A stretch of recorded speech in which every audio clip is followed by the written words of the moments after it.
Greetings, everyone. Welcome to the conference, A Language Archipelago, Linguistic Variety and Contact in Cyprus, where we are set to embark on an intellectual journey to explore the rich linguistic heritage of Cyprus.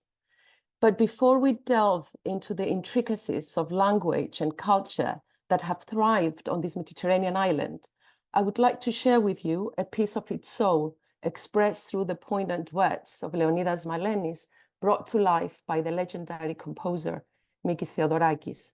Γη της λεμονιάς, της ελιάς, γη της αγκαλιάς, της χαράς, γη του πεύκου, του κυπαρισιού, των παλικαριών και της αγάπης, χρυσοπράσινο φύλλο, ρηγμένο στο πέλαγο. In a free translation into English, these first verses of the poem read as follows. Land of the lemon tree, the olive tree, land of the embrace of joy, land of the pine, of the cypress, of stalwart men and of love, golden green leaf cast upon the open sea. This evocative poem, part of a work written in 1964 and featured in the documentary The Island of Aphrodite, paints a vivid picture of Cyprus, a land of contrasts and natural beauty, of historical strife and unyielding spirit. Just as the golden green leaf is cast upon the open sea, Cyprus itself is a treasure set upon the waves of history, its people as enduring and vibrant as the very olive and lemon trees that mark the landscape. As the acting director of the UCLA Stavros Niarchos Foundation Center for the Study of Hellenic Culture, it is my honor to open a discussion that celebrates not only the linguistic diversity of Cyprus, but its cultural richness as well. Our esteemed speakers and blend of established scholars and emerging voices will guide us through the dynamic zone where languages have not only coexisted, but also interacted, influencing each other profoundly. This conference, organized in alignment with International Mother Language Day, stands as a testament to our commitment to promoting awareness of linguistic and cultural diversity. We advocate for the enrichment that multilingualism brings to our global community, and we do so under the auspices of the Deputy Ministry of Culture of the Republic of Cyprus, the Embassy of the Republic of Cyprus in the United States, and the Honorary Consulate of the Republic of Cyprus in Los Angeles. Today, we will cover a spectrum of topics, from in-depth analysis of prevalent dialects like Cypriot Greek and Cypriot Turkish to the nuanced facets of linguistic interchange within the Cypriot milieu. We will explore code-switching practices among Cypriot Armenians, Cypriot Arabic, translanguage dynamics, and the prominence of various languages in civic spaces. As we proceed, let us also acknowledge the layered history of Cyprus, which has been shaped by its strategic location at the meeting point of great civilizations and its wealth of natural resources. From its copper mines that once formed the backbone of its economy to the legendary birthplace of Aphrodite, Cyprus' story is one of resilience and adaptability. In modern times, even amidst the turmoil of World War II and the scars left by intercommunal violence, Cyprus has continued to play a pivotal role on the international stage, demonstrating the resilient spirit of its people. Today, though the island may be politically divided, its cultural and linguistic heritage remains a powerful force for unity and understanding. I invite you to join us as we celebrate and contribute to the global dialogue on the importance of preserving and understanding linguistic diversity. With the generous support of the Stavros Niarchos Foundation and our other distinguished sponsors, including the Thesaurus Linguae Graecae, the Narekatsi Chair in Armenian Studies, the UCLA Department of Near Eastern Languages and Cultures, the UCLA Center for World Languages, and the UCLA Promise Armenian Institute, we are poised to decode the complex web of linguistic exchanges characteristic of Cyprus. Now, I'd like to introduce Dr. Vasiliki Kassianidou, Deputy Minister of Culture of the Republic of Cyprus, who will give some opening remarks. Dr. Kassianidou. Thank you very much. Good morning, or to those of you in UCLA, and good evening to those of you in this part of the world. Ladies and gentlemen, it is a pleasure and honor to be given the opportunity to say a few words as opening remarks to the conference titled A Language Archipelago, Linguistic Variety and Contact in Cyprus, which, as stated in the program, and I quote, celebrates the richness of Cyprus's linguistic landscape and contributes to the global dialogue on the importance of preserving and understanding linguistic diversity. End of quote. Language is indeed such an important part of one's personal identity and roots. Just a few words in Greek reveal immediately where one is from. It does not take more than that to know that a Greek speaker comes from Cyprus. And if you're a local, you can even tell if the person you are conversing with comes from Nicosia or Paphos. The Greek language was introduced to the island already since the 11th century BC as a result of turmoil in the Eastern Mediterranean, not unlike what we are witnessing today. The so-called crisis years, which resulted, among other things, to the destruction of Mycenaean palaces and the collapse of the Mycenaean civilization, brought Greek speakers to Cyprus, a place familiar to them because of strong cultural links and commercial interactions. The late Bronze Age Cyprominoan script, which is related to Linear A and Linear B of the Aegean, evolved to the Cypriot syllabary, which was used to write Greek from the 11th century BC to the conquest of the island by Ptolemy in the 4th century BC, when the Greek alphabet was established as the official script of the island. Cypriot Iron Age kingdoms traced their foundation to Greek heroes of the Trojan Wars, and the island was part of the wider Hellenic world, which spread from Magna Graecia to the coast of Asia Minor, and of course in the Hellenistic world much further away. It is truly remarkable that despite the many conquerors who ruled the island over the centuries and millennia that followed, Assyrians, Persians, Arabs, Franks, Venetians, Ottomans, and of course Brits, the Greek language endures to this day. The decision of UCLA Stavros Niarchos Foundation's Center for the Study of Hellenic Culture to include events throughout the semester that celebrate Cyprus as part of the Hellenic world is therefore of particular importance for us. And with this opportunity, I would like to wholeheartedly commend the exceptional efforts being undertaken by the UCLA Stavros Niarchos Foundation Center for the Study of Hellenic Culture to promote Hellenic culture and values and to interact with the vibrant Hellenic community of Southern California. But Cyprus has always been the home of other communities, namely Turks, Maronites, Armenians, and Latins, who have lived together in harmony and who have preserved their own traditions and languages. It is thus also greatly appreciated that this conference today, which takes place on International Mother Language Day, seeks to examine the island's linguistic diversity. As the Deputy Minister of Culture of the Republic of Cyprus, I would like to state that it is my and my colleagues' solemn duty to promote and preserve our island's cultural heritage and to remain steadfast in our ongoing efforts to preserve our intangible cultural heritage, part of which is, of course, language, and enhance cultural education, all of which are important components of preserving our nation's history and identity. In closing, I would like to express my profound appreciation for the achievements of the UCLA Stavros Niarchos Foundation's Center for the Study of Hellenic Culture in promoting Hellenism and its values. I would furthermore also like to thank my good friend, Professor Ioanna Kakouli, Acting Director, and Dr. Simos Zenios, Associate Director of the Center, for the decision to commemorate the 50th anniversary of the Turkish invasion of our island with this series of events, which remind everyone that Cyprus is an integral part of the Hellenic world. I wish every success to today's conference and to all the other events of this semester and the semesters to come, during which the Center will continue to be the beacon of our common culture here on the west coast of the United States of America. Thank you very much.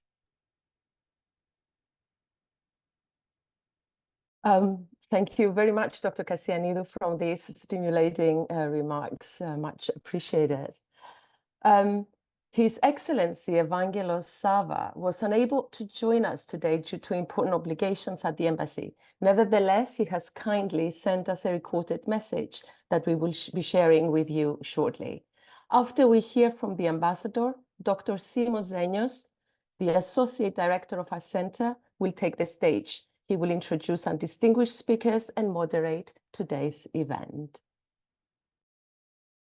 Distinguished guests, dear friends, ladies and gentlemen, it is a great pleasure to be with you today at this important event, and a particular honor to be afforded the opportunity to give some brief comments. The conference, A Language Archipelago, Linguistic Variety and Contact in Cyprus, comes at the heels of the International Mother Language Day, which we celebrated only 3 days ago on the 21st of February. In quoting from the UN site that this annual observance aims to promote awareness of linguistic and cultural diversity and the preservation and protection of all languages used around the world, allow me to make the link with the wonder of the linguistic diversity that has characterized our homeland Cyprus through the centuries of its rich life. 2 weeks ago, during the Center's conference on the Cypriot Greek dialect, I mentioned that the wonderful diversity is reflected in the influence of different historical periods. I would add today that the manner through which the various dialects interacted with each other has left a very unique imprint on the way language is used today in our island. Language and linguistic style is, of course, an ever-evolving process in every culture and in every corner of the world. Cyprus is no exception. Today's conference will serve, I am sure, as a stimulant for some intellectually complex and robust exchanges, given the accumulated expertise which will grace it with its presence. It will be an enriching experience for all involved. In closing, let me again convey my deepest appreciation to the UCLA Stavros Niarchos Foundation Center for the Study of Hellenic Culture for putting together this event and this series of events and congratulate with this opportunity Professor Ioanna Kakouli, the Center's Acting Director, and Dr. Simos Zenios, Associate Director of the Center, and for the tremendous work and dedication. The Embassy's full support goes without saying, and we look forward to further collaboration. Thank you very much. Good morning, everyone, or good evening, and a warm welcome from me as well to today's event. I would like to share that when we were designing the Cyprus section of our programming at the center, this conference was one that we circled and we anticipated with great enthusiasm. We cherish the opportunity that it offers us to showcase the linguistic, ethnic, and cultural diversity and interactions in Cyprus. Ioanna has already spoken vividly about the landscape of Cyprus, and I would like to add briefly to that by saying that when we hear the words island or insular or insularity, especially in English, we tend to think of meanings like isolation or uniformity or stagnation. Some of these meanings do creep in. We would like to think the meetings today and tomorrow of this conference as an invitation to value island spaces differently. Cyprus in this case, and in particular, we would like to think of them as spaces that facilitate and foster linguistic and cultural exchanges and interactions. Research in the languages of Cyprus has been one of the most exciting academic fields over the last few decades. We are fortunate that we have the opportunity to learn about these topics from established and rising scholars in the field of Cypriot linguistics. We thank them for accepting our invitation. The conference features 2 panels. The first, today, titled The Languages of Cyprus, and the second, titled Contact, Ideology and Policy, tomorrow. In the first panel, we will delve into the rich tapestry of language varieties, including Cypriot Greek, Cypriot Turkish, Cypriot Arabic, and Gurbetcha. This segment also serves as an introductory platform, acquainting the audience with the diverse linguistic heritage that characterizes Cyprus. Transitioning into the second panel, the focus shifts towards discussions surrounding language contact, ideology, and policy. We will learn about such topics as the sociolinguistic characteristics of the Armenian community in Cyprus. We will explore cases of language contact specific to Cyprus, and we will reflect on the visibility of languages in the public space. We will now move to the main part of the event, the first panel. A housekeeping note before we begin.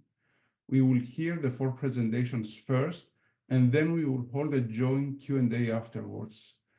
Please remember to keep your microphones muted during the presentations part, and then you will have ample opportunity to pose questions and share comments during the Q&A. I would like now to proceed by introducing our first speaker, Dr. Spyros Armostis. Dr. Armostis is a lecturer in linguistics at the Department of English Studies at the University of Cyprus.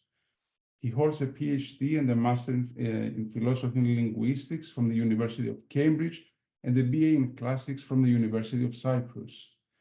His research interests lie mainly in the fields of phonetics, phonology, sociolinguistics, clinical linguistics, and grapholinguistics. Focal points of his work have been the study of Cypriot Greek and Cypriot Arabic, but he has also worked on Standard Modern Greek, Pontic Greek, Cypriot Turkish, English, and French. He is currently a board member of the Cyprus Linguistic Society and the coordinator of the Sci-Fi Phonetic Labs at his department. His talk today is titled Cypriot Greek, its history, its linguistic characteristics, and its role in contemporary Cyprus. Dr. Armostis, the floor is yours. Thank you very much for the introduction, and thank you both for the invitation to participate in this very, very interesting and fascinating conference. So just give me a second to share my presentation. Let me know if you can hear me well, because I had some issues hearing you, Simo.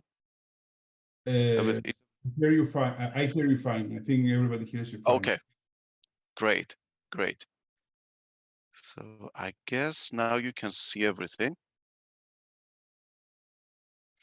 Yes. So the topic of my talk is Cypriot Greek, one of the varieties in Cyprus, the biggest one. As you may know, I assume that the audience knows nothing about Cyprus, so here it is. I don't know if you can see my cursor. It's around there in the Mediterranean Sea. As you may know, the official languages of Cyprus are Standard Modern Greek and Standard Turkish, not English, as many people think, has never been an official language of the Republic of Cyprus. These are the standard official languages, but as you may know, the everyday communication happens in other varieties, which we will see today and tomorrow. So one of them is Cypriot Greek. We've got Cypriot Turkish, Western Armenian, etc. If you have never heard Cypriot Greek, you may know Greek Cypriots or people of Greek Cypriot origin, like George Michael, the famous performer. But Cypriot Greek, you may have heard before, and you may not know that it was Cypriot Greek and also Cypriot Turkish. It was used in the Pirates of the Caribbean. I don't know if you know this, but in this specific movie, at some point they wanted some extras to speak in exotic languages. And it happened to have a Greek Cypriot and a Turkish Cypriot in the crew, and they exchanged the following dialogue.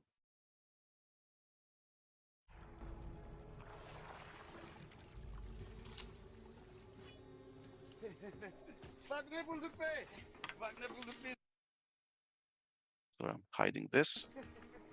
Hey, bak ben şapka buldum, kaptan gibi oldum, ne zannedin ha?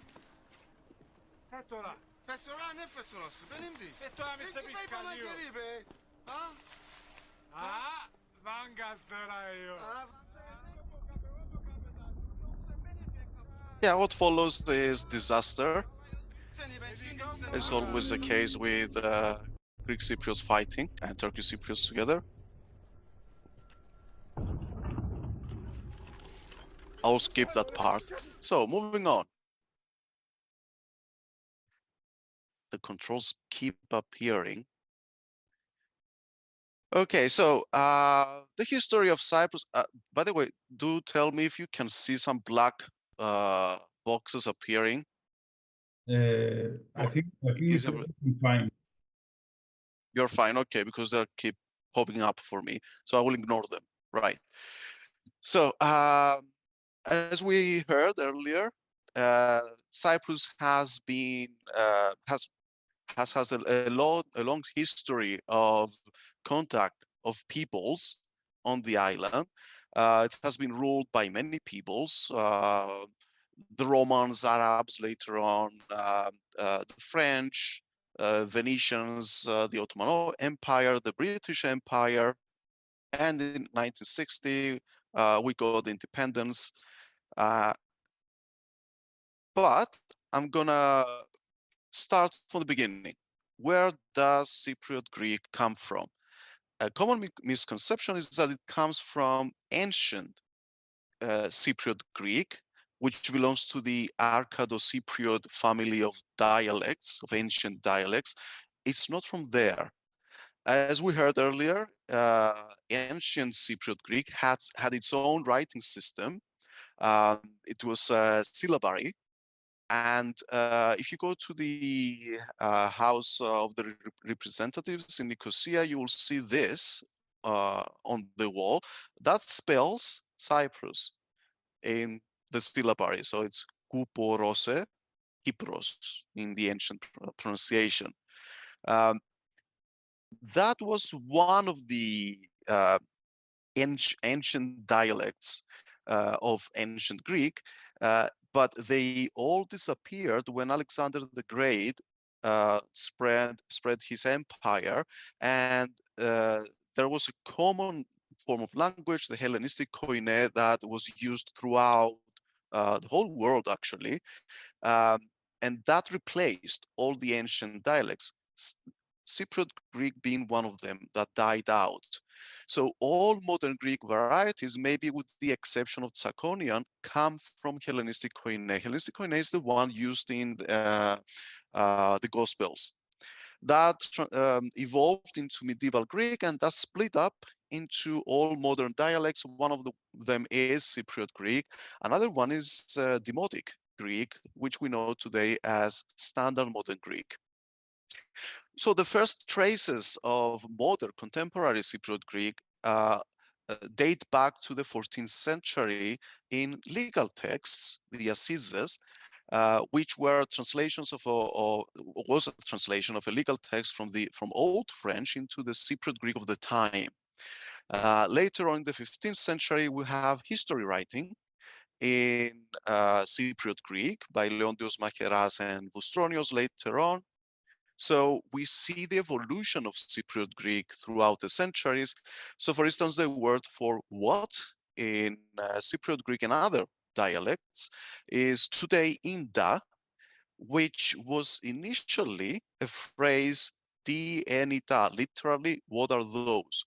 Dienita became dinda in the 14th century. Then it became inda, it alternated between dinda and inda in Macheras, and later on in Vustronios, we have its present day form inda. So we can trace the development of Cypriot Greek, and we can of course see a lot of loan words from different eras. So from Arabic, we've got, for instance, batija, which is watermelon. From Old French or Provençal, we've got zamba for thigh, bezuni for dove, for instance. Tsaera, which is not from English, it's not from chair, it's from Old French. It's a common misconception.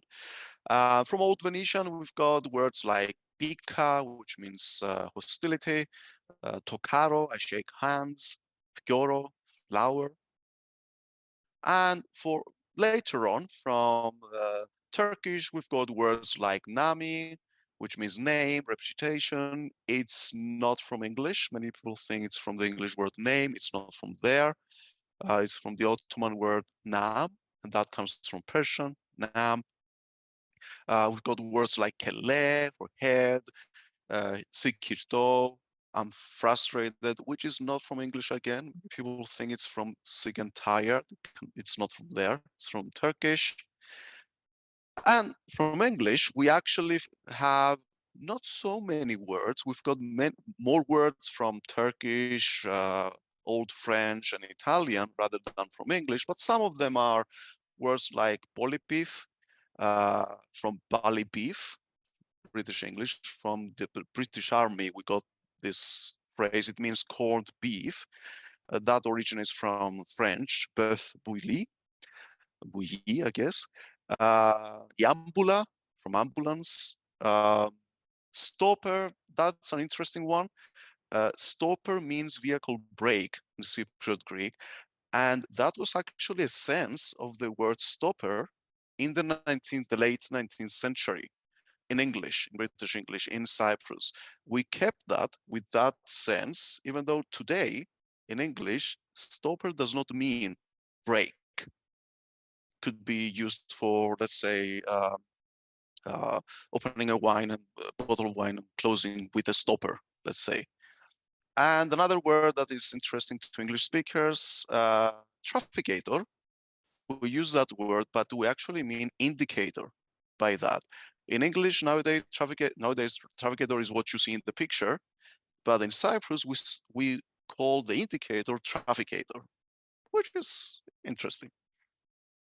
So from studies before 1974, we hear of 18 sub-varieties of Cypriot Greek, but today, after the events of 74, there was a big displacement of populations and mixing of those sub-varieties, which led to their homogenization and their leveling out, which means they started fading out.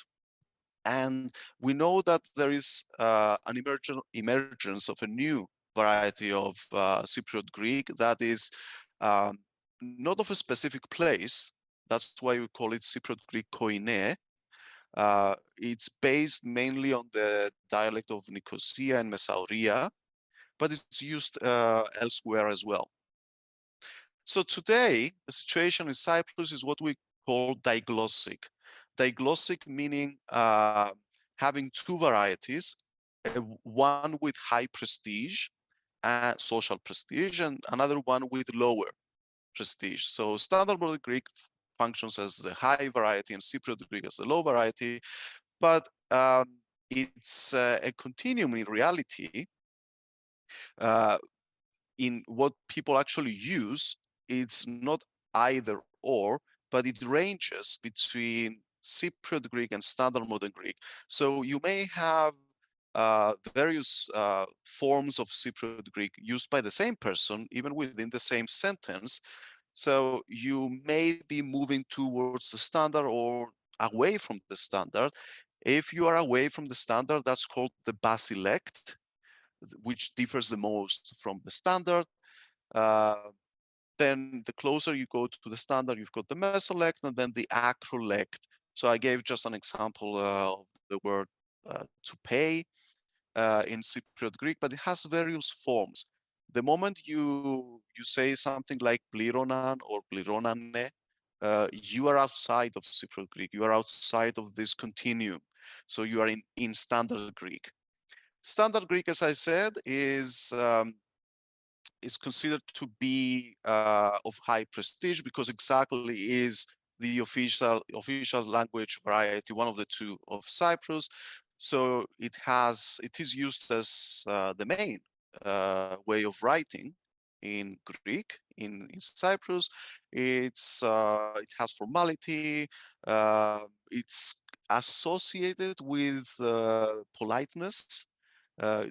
but it doesn't mean that when you speak Cypriot Greek, you're not polite. It's what people perceive and that of the standard to be. It's classic in case of diglossia to associate politeness and formality with the standard language, with the high variety. Whereas Cypriot Greek is the native variety of Greek Cypriots. It's mainly used in oral speech, and there is intra-dialect variability. The standard, though, is sometimes perceived as distant and not authentic in some when speaking with friends you know, your relatives, etc. You wouldn't use the standard. So Cypriot Greek and Standard Greek differ in all levels of linguistic analysis, from phonetics to pragmatics. Let me give you some examples. These are the consonants of Cypriot Greek, and these are the consonants of Standard Greek. There are some differences, as you can see. Cypriot Greek, Standard Greek. What are the differences? Well, there are long consonants in Cypriot Greek, geminates, as we call them. So it's a different thing to say navalo, and it's a different thing to say navallo. It's with a long l. So it's to put and to be putting, let's say. They sound the same in Standard Greek, they're different in Cypriot Greek. In Cypriot Greek, there are post-alveolar consonants like cha. So gotsos is a different thing from gotchos. Gotsos is hairbun, gotchos is a nickname for Kostas. So there are sounds like cha, ja, ja, sha, ja in Cypriot Greek, which do not exist in Standard Greek. There are phenomena in Cypriot Greek like yeismo that came up in Stavroulas Tsiplagou's talk here again. In Cypriot Greek, you may replace, there are some speakers of Cypriot Greek who would pronounce ilios with ye, so the word for sun would be ilios. So that's a phenomenon in Spanish, but also in Cypriot Greek. Another phenomenon of Cypriot Greek is the requirement to pronounce the consonants b, d, g with an extra nasal consonant preceding.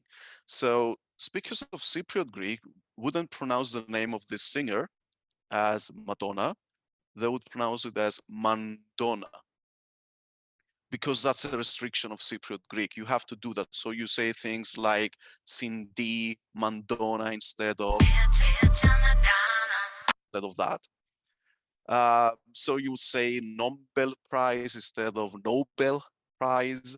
And that's why we've got some differences from Standard Greek, sometimes rendered in writing. So Bubulina is pronounced as Bumbulina in Cypriot Greek, and video club would be pronounced as video club in Cypriot Greek. So club, club, they're pronounced like that in Cypriot Greek.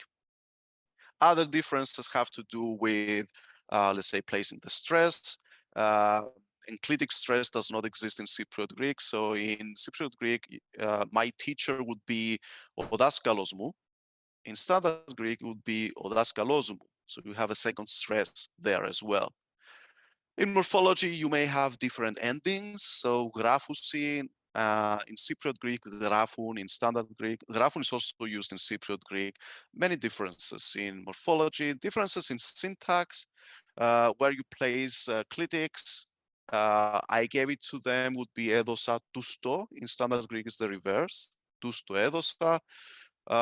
We may say tofaindo shillus instead of tofaindo shillon.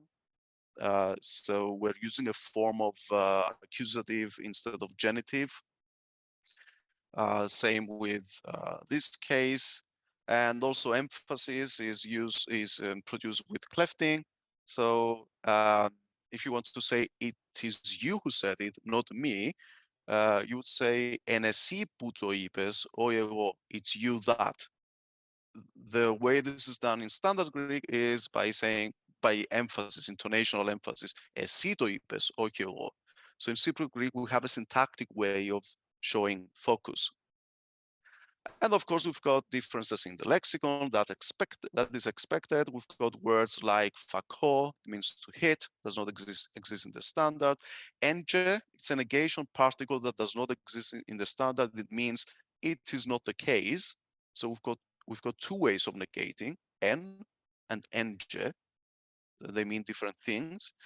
And words like ergodoto, which is the acrolectal word. It's used in Cypriot Standard Greek, and it means to employ someone, to give employment. It does not exist in Standard Greek, so it's something characteristic of the Greek of Cyprus, the Greek language of Cyprus. And of course, there are differences in semantics. There are false friends. False friends are words that have the same form but mean different things. One of them is goma, for instance. In Cyprus, it means glue. In Greece, it means the eraser. We've got words like varetos. It means heavy in Cypriot Greek. In Standard Greek, it means boring. Completely different things, and many, many such words. And of course, differences even in pragmatics. Pragmatics is the use of language, how you use it. So for instance, we do not use polite plural that much in Cypriot Greek. It's more extensively used in Standard Greek and in Greece in general. So concluding, what's the situation of Cypriot Greek today? What's the diglossic situation? Is it used only in the private sphere, and we've got Standard Greek only in the public sphere? Well, that's not the case, because today we've got a lot of literature in Cypriot Greek, which has been even awarded in Cyprus and in Greece and in the European Union as well. So it has been expanding beyond poetry. Poetry, it was traditionally used. I mean, Cypriot Greek has been traditionally used in poetry since the 16th century. But prose, not that much. And this is increasingly being used in Cypriot Greek. And also we've got translations into Cypriot Greek of many canonical works like Asterix, the Iliad and the Odyssey, Le Petit Prince also. And notably, we've got translations of canonical theatrical plays like Diary of a Madman in Cypriot Greek. This had not been done previously, so it's being used in the theater now for not only comedy but for serious drama. One notable case was The Waiting for Godot, which was staged using both Cypriot Greek and Cypriot Turkish. One actor was speaking in one dialect and the other one in the other. There were subtitles for the audience to understand the other dialect. And this was, I think, a huge change in the history of theater in Cyprus. And Cyprus, of course, has been gaining more and more visibility. It's been used in advertisement. For instance, this company, Party Eyes, is using a playful language with Cypriot Greek to advertise its product. Sorry for the product placement. Or pizzerias use Cypriot Greek for advertisement because they see that it's the linguistic variety that is gaining ground now, so they are taking advantage of it. And Cypriot Greek is being used as a protest language, so it's been used to protest against authorities, even it's used in hip hop as a protest language, like with the rapper Julio and other rappers, of course. So Cypriot Greek is gaining ground today, and it's interesting to see what the future holds for Cypriot Greek. Is it converging toward the standard, or is it being more and more accepted and legitimized in the public sphere? So thank you for your attention, and I will close with something that is relevant for the world Mother Tongue Day. This phrase by Octavio Paz, with every language that dies, a piece of humanity dies as well. And here you've got the translations in many of Cyprus languages and dialects, but also in other languages as well. Thank you very much. Thank you, Dr. Armostis, for this very rich presentation, which was a wonderful opening to our events, especially with that last slide that you showed us. I think it sets the tone and the mood for our meetings today. I will now proceed to our second speaker, which is Dr. Maria Petru, to present Dr. Petru. Hello, Maria.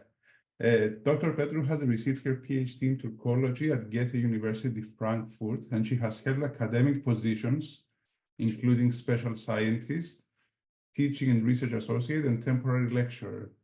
From 2020 to 2023, she was a postdoctoral researcher in the research cluster Minority Studies, Language and Identity of the cutting-edge research program LOE at the Justus Liebig University. Dr. Petru has also conducted extensive fieldwork on Turkish varieties spoken in northeastern Greece. Her research areas include Balkan Turkish dialects, language contact, phonetic variation, communication accommodation, and intergroup communication. Her publications include a monograph and articles in peer-reviewed academic journals. Currently, she's the editorial assistant of the journal Mediterranean Language Review. Dr. Petru's talk today is titled Cypriot Turkish, Linguistic Futures and Social Psychological Phenomena. Dr. Petru, the floor is yours. Thank you very much for the beautiful introduction. I am very delighted to be here with you today. And let me share my screen. Yes, I am going to talk about Cypriot Turkish, and my presentation will unfold into parts. First, I will introduce you to some distinct characteristics of Cypriot Turkish, and following that, I will discuss some social psychological phenomena associated with the communicative behavior of Turkish Cypriot speakers. Cypriot Turkish is one of the two major varieties spoken in Cyprus. It is the naturally acquired variety within its speech community. It is the mother tongue of Turkish Cypriots. It is used in everyday communication, and as one may expect, it displays linguistic features that deviate from Standard Turkish. Now, Standard Turkish is predominantly learned by formal education. It is usually used for written purposes, informal and intergroup communication, and it is the high variety. Nonetheless, Cypriot Turkish, unlike many other Turkish varieties, has a relatively high status. Now, Cypriot Turkish shares common features with Anatolian Turkish, particularly with varieties spoken, as you see on the map, in central western Anatolia. And it also displays contact-induced peculiarities from Greek, and this is mainly in lexicon and in syntax. A salient phonological characteristic of Cypriot Turkish is the voiced plosives in words or environments where Standard Turkish has unvoiced plosives, the unvoiced counterparts. For those who are not very familiar with these properties, if you just place your fingers here and you articulate g, you will feel some kind of vibration, and this is an indication that it is a voiced consonant. And if you don't feel anything like in k, t, p, then you can understand that it is an unvoiced consonant. And as you see from the examples, Cypriot Turkish will pronounce Gyprus for Cyprus, Gardash for Kardesh, Tatlı for Tatlı, Tades for Tades. And this voicing takes place usually in a word initial position, but we can see that sometimes it takes place also in other word positions. Another phonetic phonological characteristic is the preservation of the velar nasal m in some words and suffixes that it didn't survive in standard Turkish. For example, gelin, ne zaman gelin. Now, as you know, Turkish is an acclunative language. Thus, words typically contain a linear sequence of morphs, and to convey the desired meaning, various suffixes are used. And these suffixes follow the vowel harmony. We have A and E type of suffixes. In the A type of suffix, the vowel can be only E or A, and it harmonizes with the vowel in the preceding syllable in terms of frontness. So if the vowels preceding it are front ones, it will be an E, which is a front vowel. And if the vowels are back, we will have the A vowel, which is a back vowel. Here, as you see in the examples in Cypriot Turkish, sometimes there is no vowel harmony, like in the clitics, ila and da, benimnan or benda instead of benimnen that we can see in some other varieties, and bende, but it's a standard Turkish form. In morphology, one of the characteristics of Cypriot Turkish is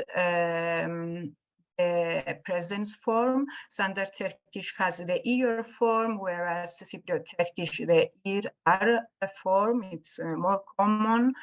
We have gidiyoruz and giderik in Cypriot Turkish, but we also have blended or mixed forms like gidiyoruk. You see, it's the presence morpheme yor, but the ending is like in the dialect, and this indicates influence. And as Kapler and Archipelago suggest, this shows that Cypriot Turkish is undergoing the process of leveling, where the differences between linguistic features are reduced.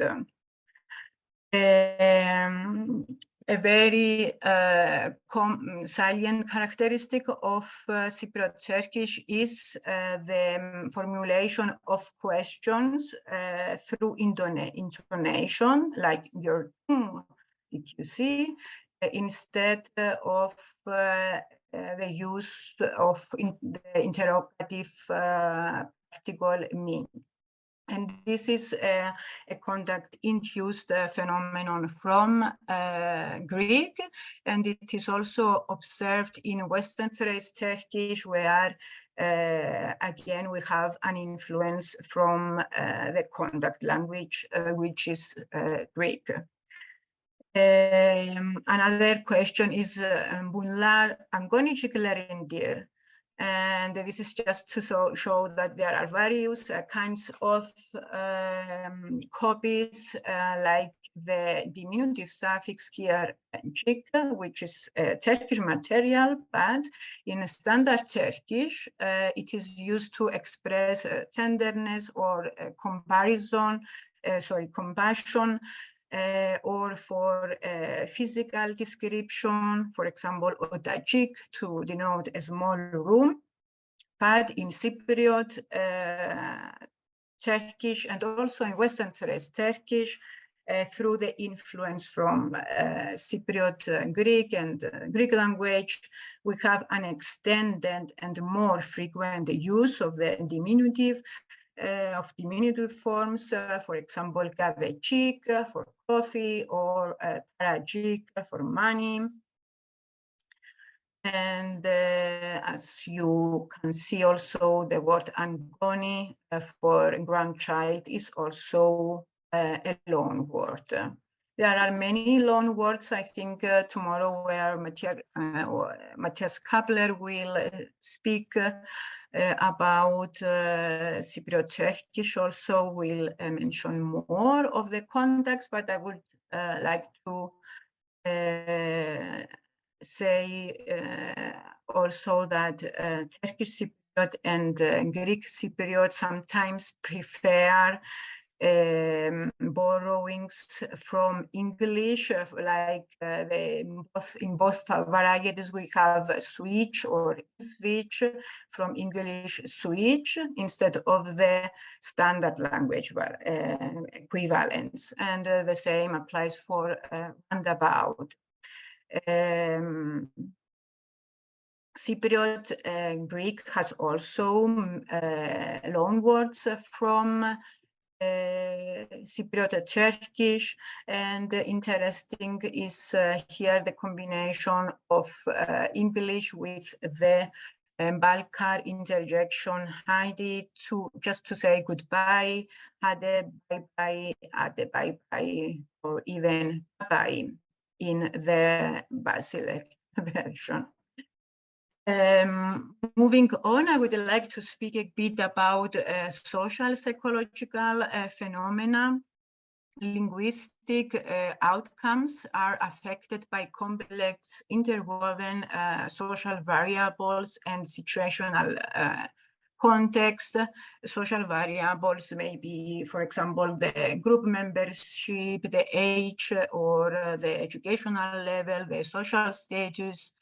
And according to communication and communication theory, linguistic adjustments in intergroup and interpersonal communication depend also on social psychological phenomena, including speakers' motives, expectations, and perceptions. There are, the motives may be cognitive or affective. Cognitive motives concern comprehension and may be associated with needs and desires to communicate effectively or to facilitate communication.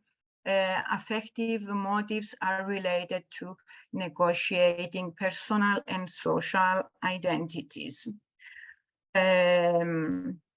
So when speakers focus on the productive language of the recipient, they may apply approximation strategies of convergence, divergence, and maintenance. Convergence means that the speakers adjust their communicative behavior to be more similar to that of their interlocutor, for example, in the form of linguistic and or thematic similarity. By doing so, speakers may gain personal and social liking. The more we are similar to each other, the more we like each other, it seems so.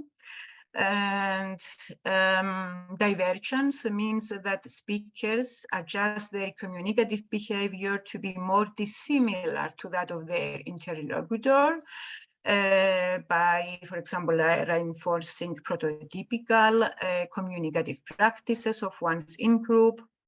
And we have also maintenance, which means that speakers continue to communicate in their default style, so they don't make any speech adjustments.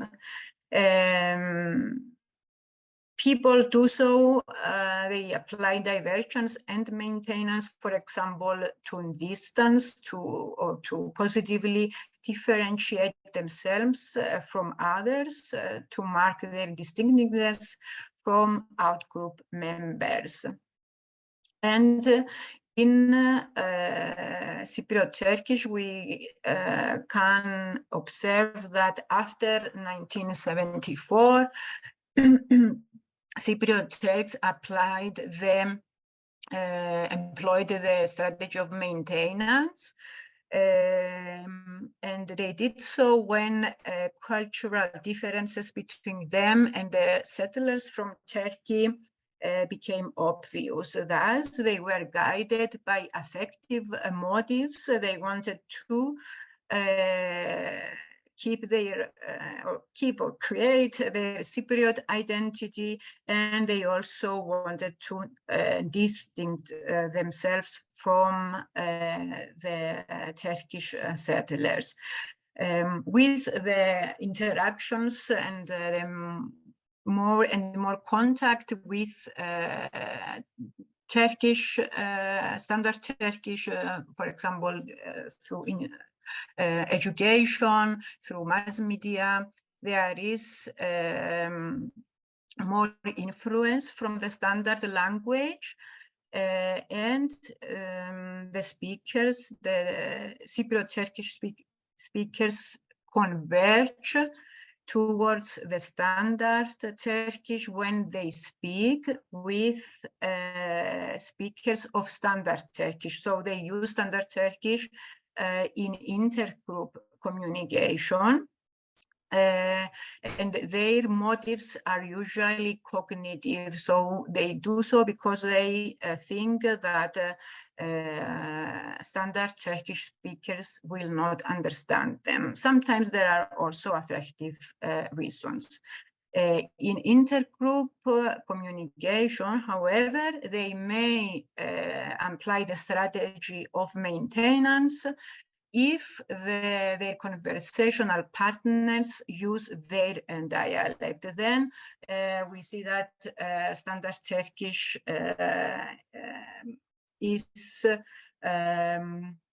has the high is the high variety, whereas when there are other varieties, then Cypriot Turkish will have more prestige.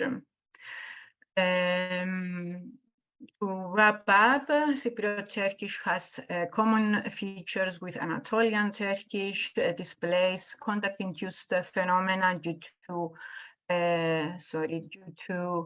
the contact with Greek, English, and many other languages, but it is also influenced from standard Turkish, and we have the phenomenon of leveling, and also Cypriot Turkish are guided by affective and cognitive motives when they adjust their communicative behavior.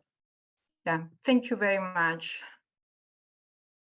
Thank you, Dr. Pedro, for this stimulating presentation that introduced many of us to a topic that we may not have been very familiar with. I will now proceed to our third speaker, Professor Marilena Kariolemu. And I will add Marilena here. Professor Kariolemu is Professor of Linguistics at the University of Cyprus and Chair of the Department of Byzantine and Modern Greek Studies. She received her PhD in Language Sciences from the University Paris Saint-René Descartes, and her main areas of interest are sociolinguistics, language policy and planning, language documentation, and revival. She's a member of the Committee of Experts for the Documentation and Revitalization of Cypriot Arabic, and is currently working on the creation of archives of oral tradition for the Maronite, Latin, and Armenian communities of Cyprus. She's also coordinating a Marie Curie project on the documentation of the Rumega Greek variety of Ukraine through songs. The title of her talk today is there a Sana speaker on this island? Language Attrition and Revival in the Maronite Community of Cyprus. Professor Kariolemou, you have the floor. Thank you. Thank you, Simos. Good evening, everybody, and good morning.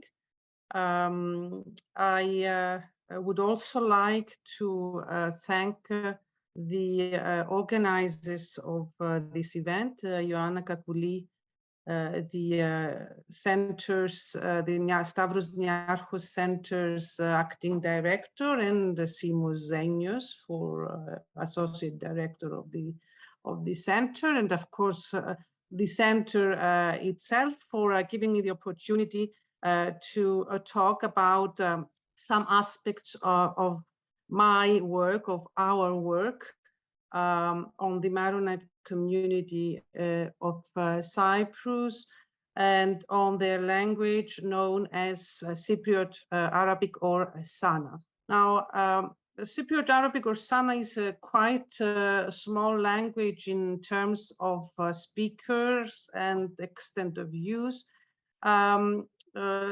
Since it counts approximately 500 to 700 speakers who all originate from the village of Kourmakidis in the northwest coast of Cyprus, but who are not all active speakers of the language in the sense that they do not speak it on a daily basis.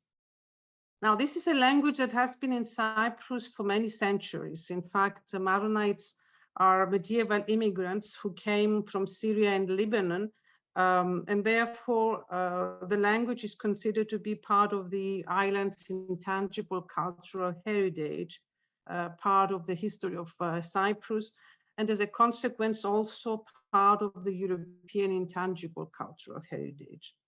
Now, let me tell you before I go on that I'm not myself a Maronite, because this is a question I get a lot.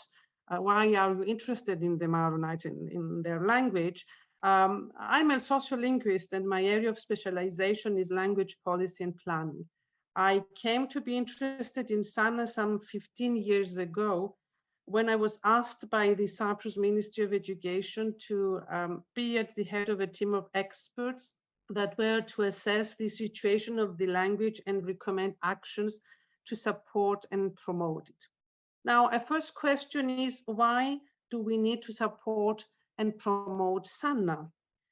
I suppose that everybody is aware of the fact that the way we have been treating our environment and natural resources in the past few centuries has seriously affected the chances of living organisms, both plants and animals, to survive.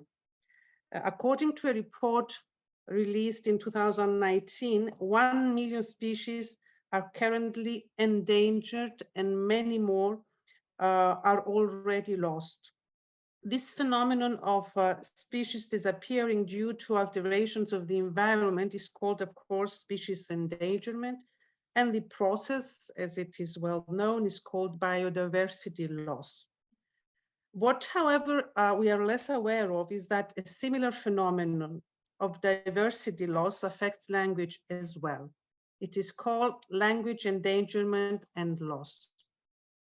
Language endangerment and loss is the process of losing language diversity within a given space or globally because of changes that affect the ecosystem of languages, the ecolinguistic system, as we call it, and the power relations between various social groups.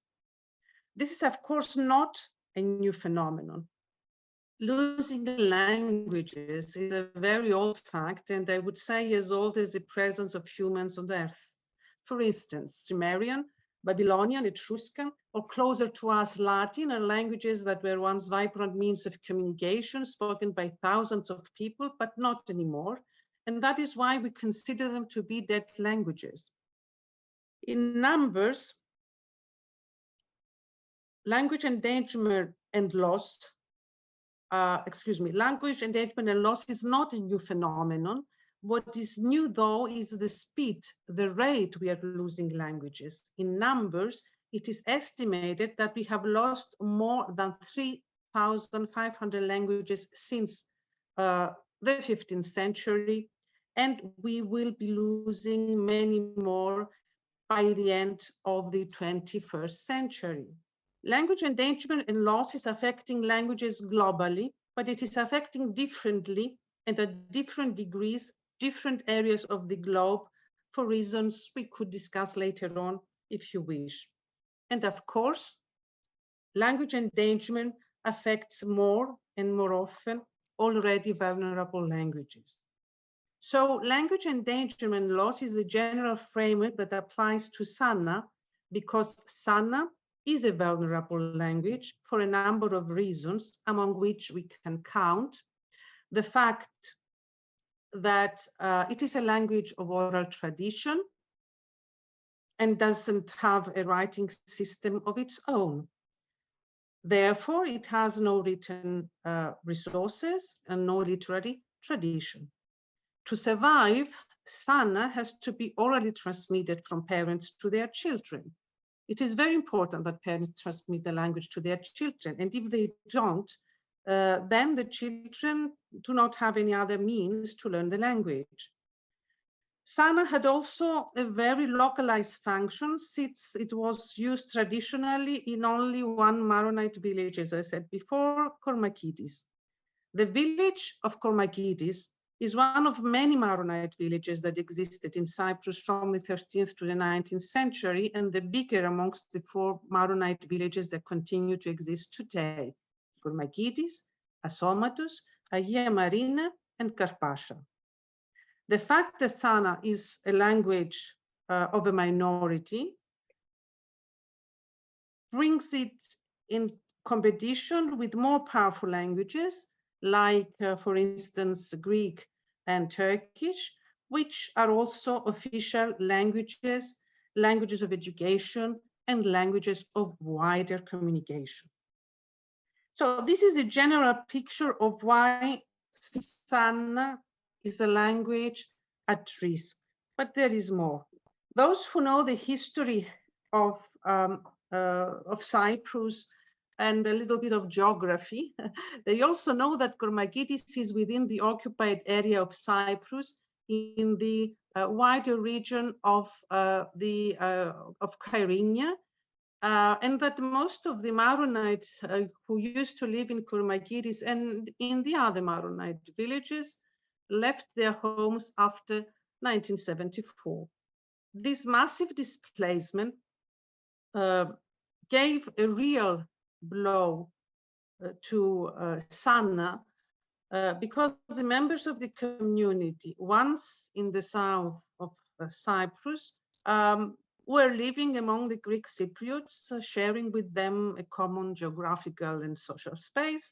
So young Maronites did not have the chance to hear the language so often, and sometimes even Maronite parents consciously did not transmit the language to their children because they felt not only that Sana was not useful to them, but also could be detrimental for their social image, their integration, and their success in the Greek Cypriot society.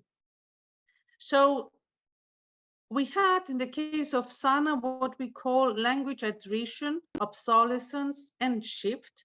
That is, the gradual retreat of Sana as a means of communication and its final replacement by a more prestigious, powerful, and socially acclaimed language in the younger generations of Maronite, that is Greek. And so we had what we call language death through language shift. Now, in the case of biodiversity, we know that there are measures we can take to improve the situation, to counter biodiversity loss, reduce pollution, opt for sustainable development, support local communities that take care of their environment, prevent deforestation, control urbanization, and so on and so forth. The question is, can we do anything for language endangerment and loss can we do anything to prevent Sana from being lost? The answer to the question is yes. We can do something to help endangered languages and to help Sana too. This is called language planning. Language planning is the organized and systematic set of actions adopted by humans in order to change the social conditions or imbalances that cause a language to retreat and ultimate die. The severe endangerment of Sana is determined by two factors in the scale of endangerment used by UNESCO since 2003 to determine language vitality. The first one is the fact that the language is not transmitted intergenerationally anymore. That is, it is not transmitted by parents to their children. The second factor, which results from the first one, is that the younger speakers of the language are all over 50, and most of them belong already to the generation of grandparents. So in view of this, we need to set an action plan in order to revitalize Sana. And this plan needs to take into consideration the current state of the language, what we want to achieve, and the means we need or we dispose of to achieve it. So let me now turn briefly to the action plan for Sana, the set of actions we have undertaken in order to support and promote the language of the Maronite people since 2013. Now, at this point, I need to say that this long-lasting project is entirely financed by the Cyprus Ministry of Education, but that there are also smaller projects on various aspects of the effort to support Sana that have been financed by the Anastasios Levendis Foundation and the University of Cyprus. Let me also say that this is a unique case of a minority language being officially recognized and supported both in Greece and Cyprus, and that it has already been recognized as a good practice in the area of language revitalization by the European Union. Now, of course, we will not have the time to talk about all the actions that you can see and go through in the slide. So I would like to very briefly present three actions which are central in the process of revitalization, in the sense that all the other actions evolve around them. The documentation of the language, the creation of a writing system, and language teaching. Now, the first thing to consider when we are discussing measures to help a vulnerable language regain some vitality is, of course, its oral nature. In the case of Sana, this is obvious a problem if we want to preserve the language. So we need to proceed to collect data where we can find them, that is, from the speakers themselves. Of course, we do have some information about the language, which dates back to the mid-70s and mid-80s, but we need to collect as many data on the language as we can to be able to assess its current status and structure. And of course, as I said before, the only way to do it is by recording the speakers in order to form a corpus of oral text that we can then analyze and describe. So this collection of oral texts from what we could qualify as, native speakers of the language or very good speakers of the language is what we call now the Archive of Oral Tradition, or the Oral Tradition Archive, that includes some 84 interviews by 41 men and 40 women, 60 to 100 years old, that has a total duration of 235 plus hours. This is natural speech, and these are based on conversations we had with the members of the community on various subjects that go from personal details, family history, personal experiences, to traditions, customs, the history of the community, traditional professions, important historical events, funny stories, and many more. The archive is a valuable collection of language data. In the case, the worst case scenario of losing Sana becomes a reality despite our efforts to save it, but also because we can use it to get information about how the language works, something we need in order to be able to teach Sana, which is one of our main goals as well. Some of the grammatical facts we need to teach, and some grammatical areas we need for our teaching material are under-described and need to be further investigated. So the archive is our natural source of information. In fact, it is our only source of information, given that we do not have any text in Sana. So every time we need to study grammatical phenomenon, we go back to this corpus of oral text.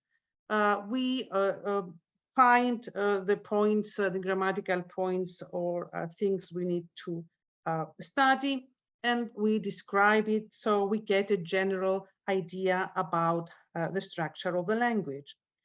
The archive is also important for another reason.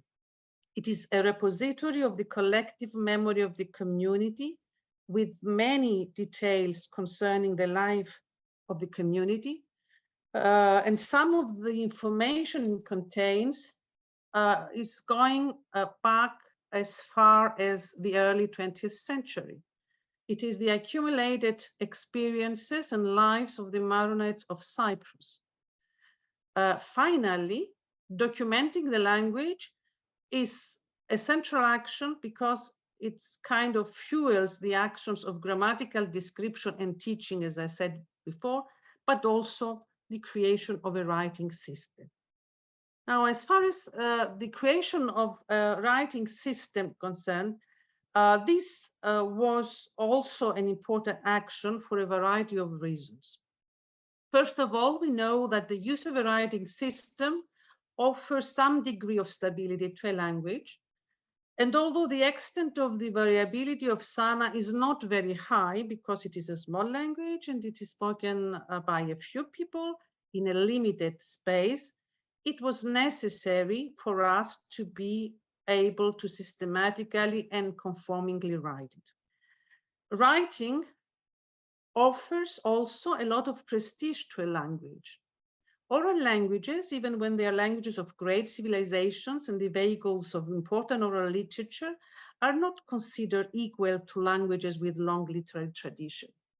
Writing is considered a sign of a great development for languages. Therefore, it confers an important status to a language. In addition, there was also a very practical reason we needed an alphabet, and this was because we wanted to teach it. We needed to write books, okay, textbooks, handbooks, dictionaries. And one of the first decisions we had to make is what kind of writing system we would choose for the language. Now, mainstream Arabic varieties use a writing system which is called abjad. Abjad is not an alphabet, where both consonants and vowels are represented, like, for instance, the Roman alphabet or the Greek alphabet. Abjads only note consonants and leave vowels to be inferred by the speaker. This is due to the nature of Arabic varieties, of Arabic languages, that have an important number of consonants, but very few vowels. And they function on the basis of roots that are composed by 3, 4, or less often 2 consonants. The abjad is not suitable for Sana, which has 5 vowels as Greek and much less consonants. Now, in the Maronite community, and you have here some examples of the use of Sana in writing, people who were mostly literate in Greek used to write Sana with the Greek alphabet, like here, you can see. And in the extracts from here, the conversation on the Facebook. And more recently, and the younger generations of speakers used the Roman alphabet to write it. With the consent of the community, the Roman alphabet was finally adopted, and this is how the alphabet for Sana was created, and was created not by us. It was created by Professor Alexander Bork. It was later revised by the research team of the Ministry of Education, with Spiros Armostis here present at the head of this action. We also named the letters of the alphabet and set orthographic rules, because of course you need not only to have an alphabet, but also to how to use this alphabet to write the language. And of course, we had to do a lot of research on the structure of the language, because when you create an alphabet, you don't only need to know the phonetics and the phonology of the language, but also the morphology of the language, because a writing system is not about writing what you hear, it is writing with a certain degree of transparency and opacity according to the way a language is structured. So here is the alphabet of Sana. It contains 27 consonants and 5 vowels. Some of them are from the Greek alphabet. For instance, you can see gamma, and you can see delta, and you can see theta, and here these are taken from the Greek alphabet, but mostly we have letters from the Roman alphabet. Now, this leads me to my last point that concerns one of the most important actions undertaken, the teaching of Sana. Why is teaching important? And I would say even necessary. It is because, as I said earlier on, children cannot learn Sana from their parents because of the lack of intergenerational transmission.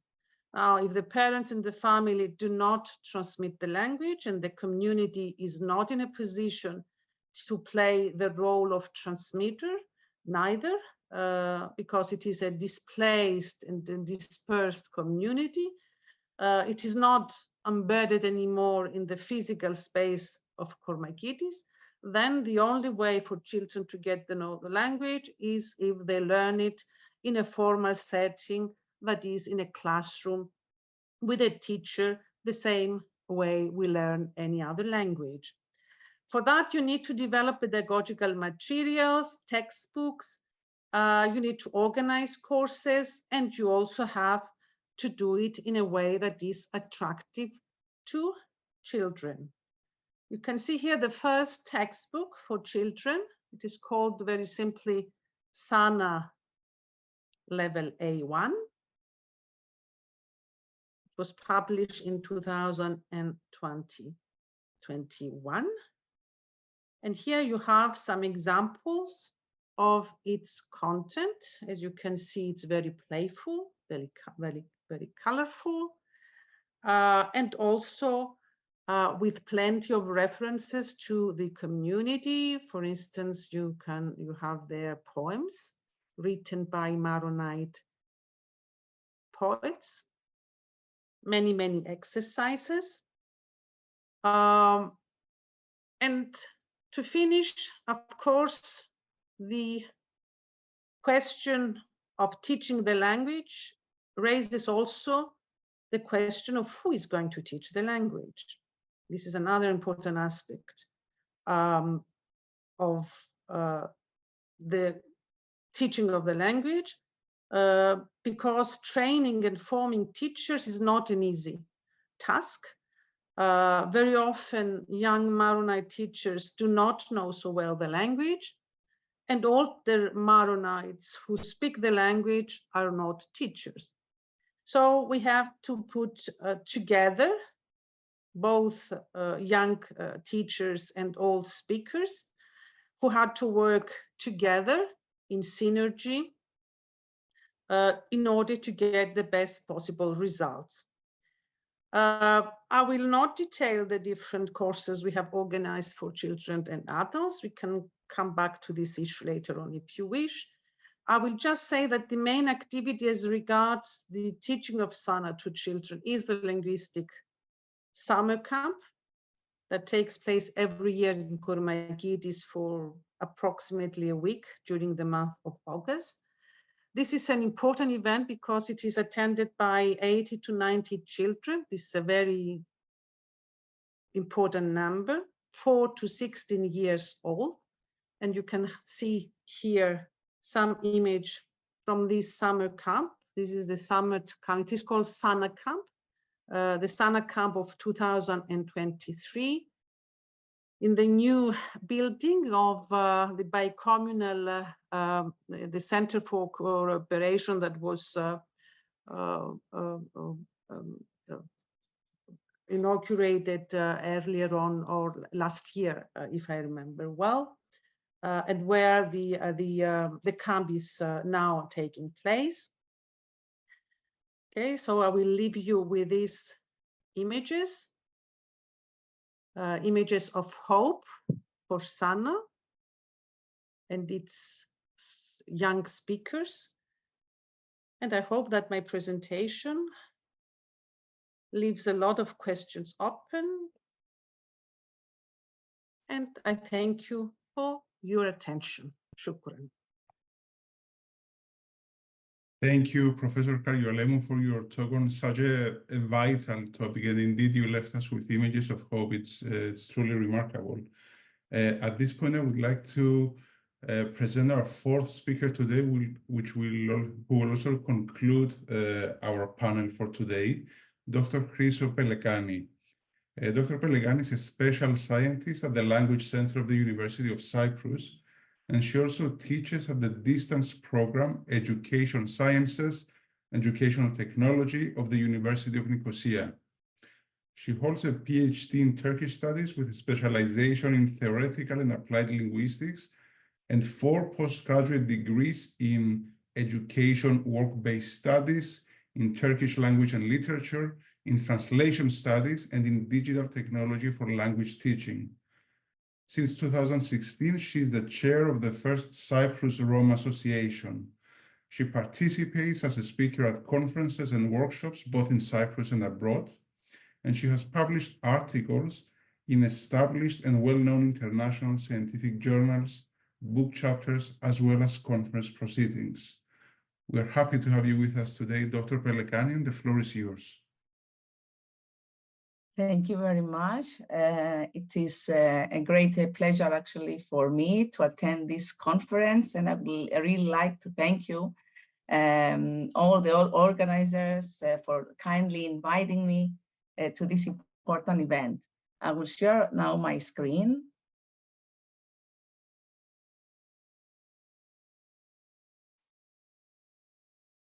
So I will start with a short story, actually, how I decided to work with this language and with Gurbetcha. It was in 2013. I remember the professor Matthias Kapler, and he listens now us. He asked me whether the Roma of Cyprus speaks any other language except from Cypriot Turkish.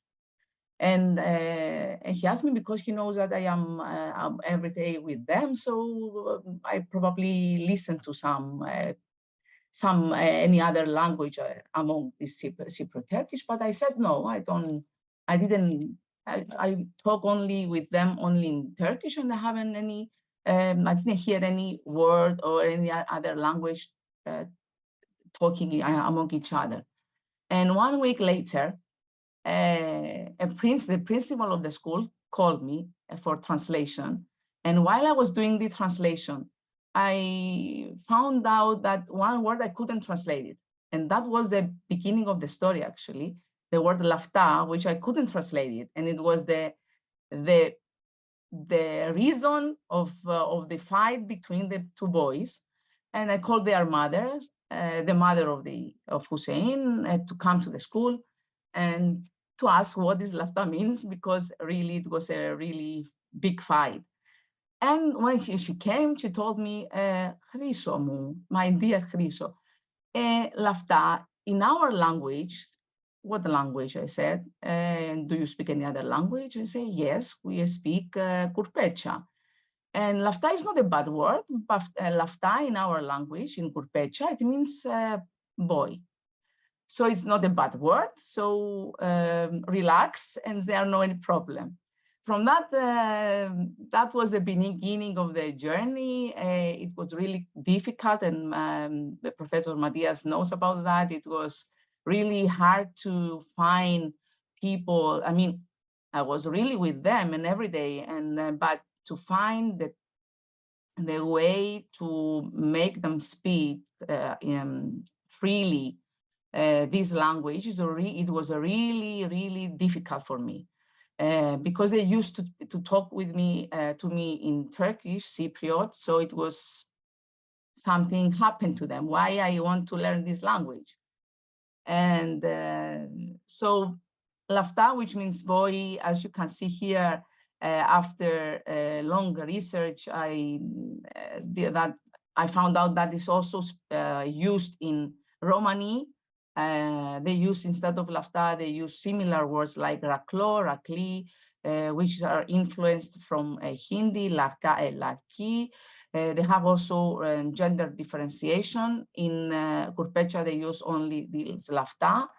In Kurdish law, Persian Navada or Old Persian Nabat, and in Mitrib, and especially in Van in Diyarbakir province, they use the word lafte, which means child.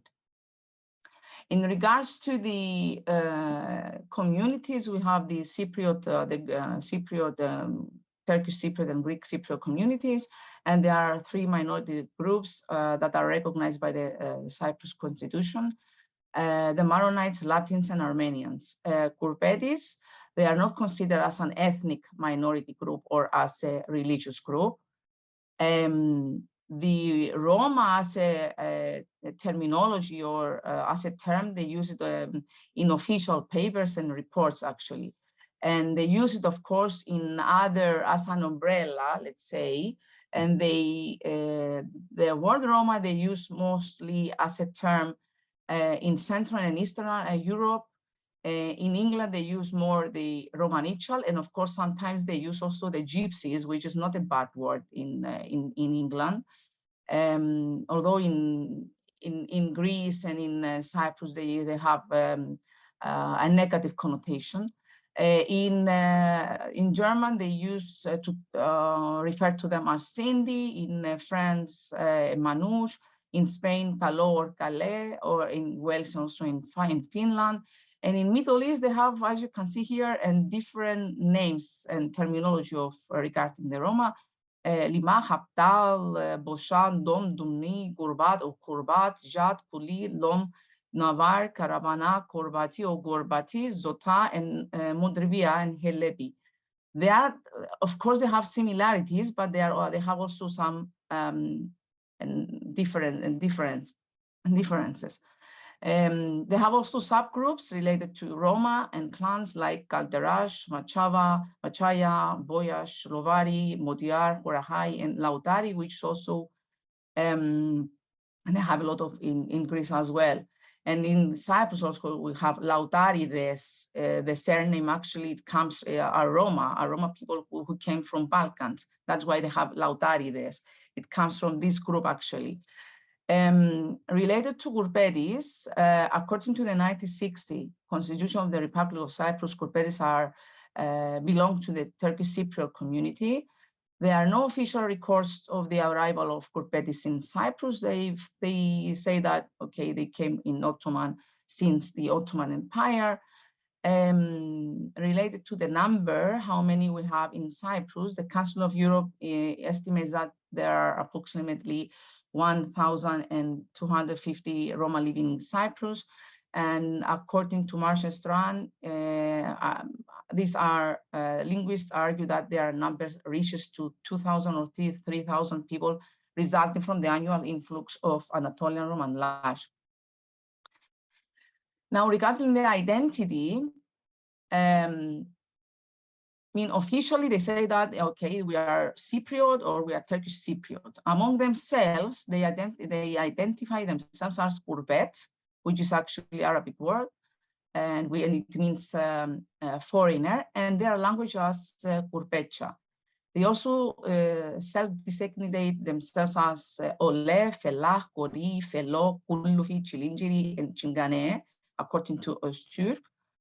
And of course, in Cyprus, we have many names have been used actually to refer to these people, including Tsinganos, Giftos, Athinganos, Kulluhos, Kilingiros. Of course, some they are not only used to Roma, but in other contexts as well, not only to Roma people and to Gurbettis. Some of these words that I've mentioned, we use it also. They are also, we can also find unfortunately in media. For example, here it's Otani Tsingani in Simerini. Let me see here in Simerini, yes. So the titles Όταν Tsingani επήγαγαν το μικρό Δημοσθένη, when the gypsies kidnapped the little Demosthenes. Okay, of course, there are, racism expressions still have, and they face this racism and this, expressions and dissemination and definitions and terms for the Roma are founded also in media. This is another story, but I want just to mention about this, that are still facing these issues. Roma, and not only the Roma, of course, but we are referring to Roma right now. Now, regarding the identity, I will continue also by saying also that they use nicknames to identify each other, paratsoukia. So the categories of nicknames, they are based on food, related to food, physical characteristics, animals, popular people, or professions. As you can see here in the left column are for nicknames related for men, and on the right column for women. So it's like Armudi. Maybe I can just to hear a little bit their accent. I can, instead of reading myself, I can. Oops. Lakaplarımız bunlardır. Armudi, Mahmızlı, Arap Süleyman, Müdu, Çukulet, Aliman Nav, kadınlar için Karayişe, Pire, Paluze, Kola, Pipirik, Şından, Çipine. Yeah. So as you can see here, Armudis are those that have big eyes, Mahmuzlı, the one who brings out the Beatles, Arab, Süleyman, Midu with the Greek Miti. With big nose, chocolate lover, the Aliman Navovic, they love also playing football. Karayişe, Pire with rice, Paluze, I like very much this one. It moves like jelly. Cola, some who likes Coke, Pipirik with little hair, Şından, and Çipine. All the Roma and Gurbettis have nicknames in order to distinguish from, because they have a lot of Ali, a lot of Mehmet, who. So they use nickname just to identify themselves from each other. I had a research actually related to nicknames, and one of the interviewers said that almost all Gurbettis have nicknames, often related to the appearance. For example, they call me a Karali because I'm quite dark compared to others. I don't mind being called actually that. I am used to it. That's how I stand out from other Alis. And some other say, I don't like being called Mahmuzlı, meaning the scout rail, because I have beetles all over my body. At first I felt bad and I told them not to call me that because I don't like it. But now it's too late.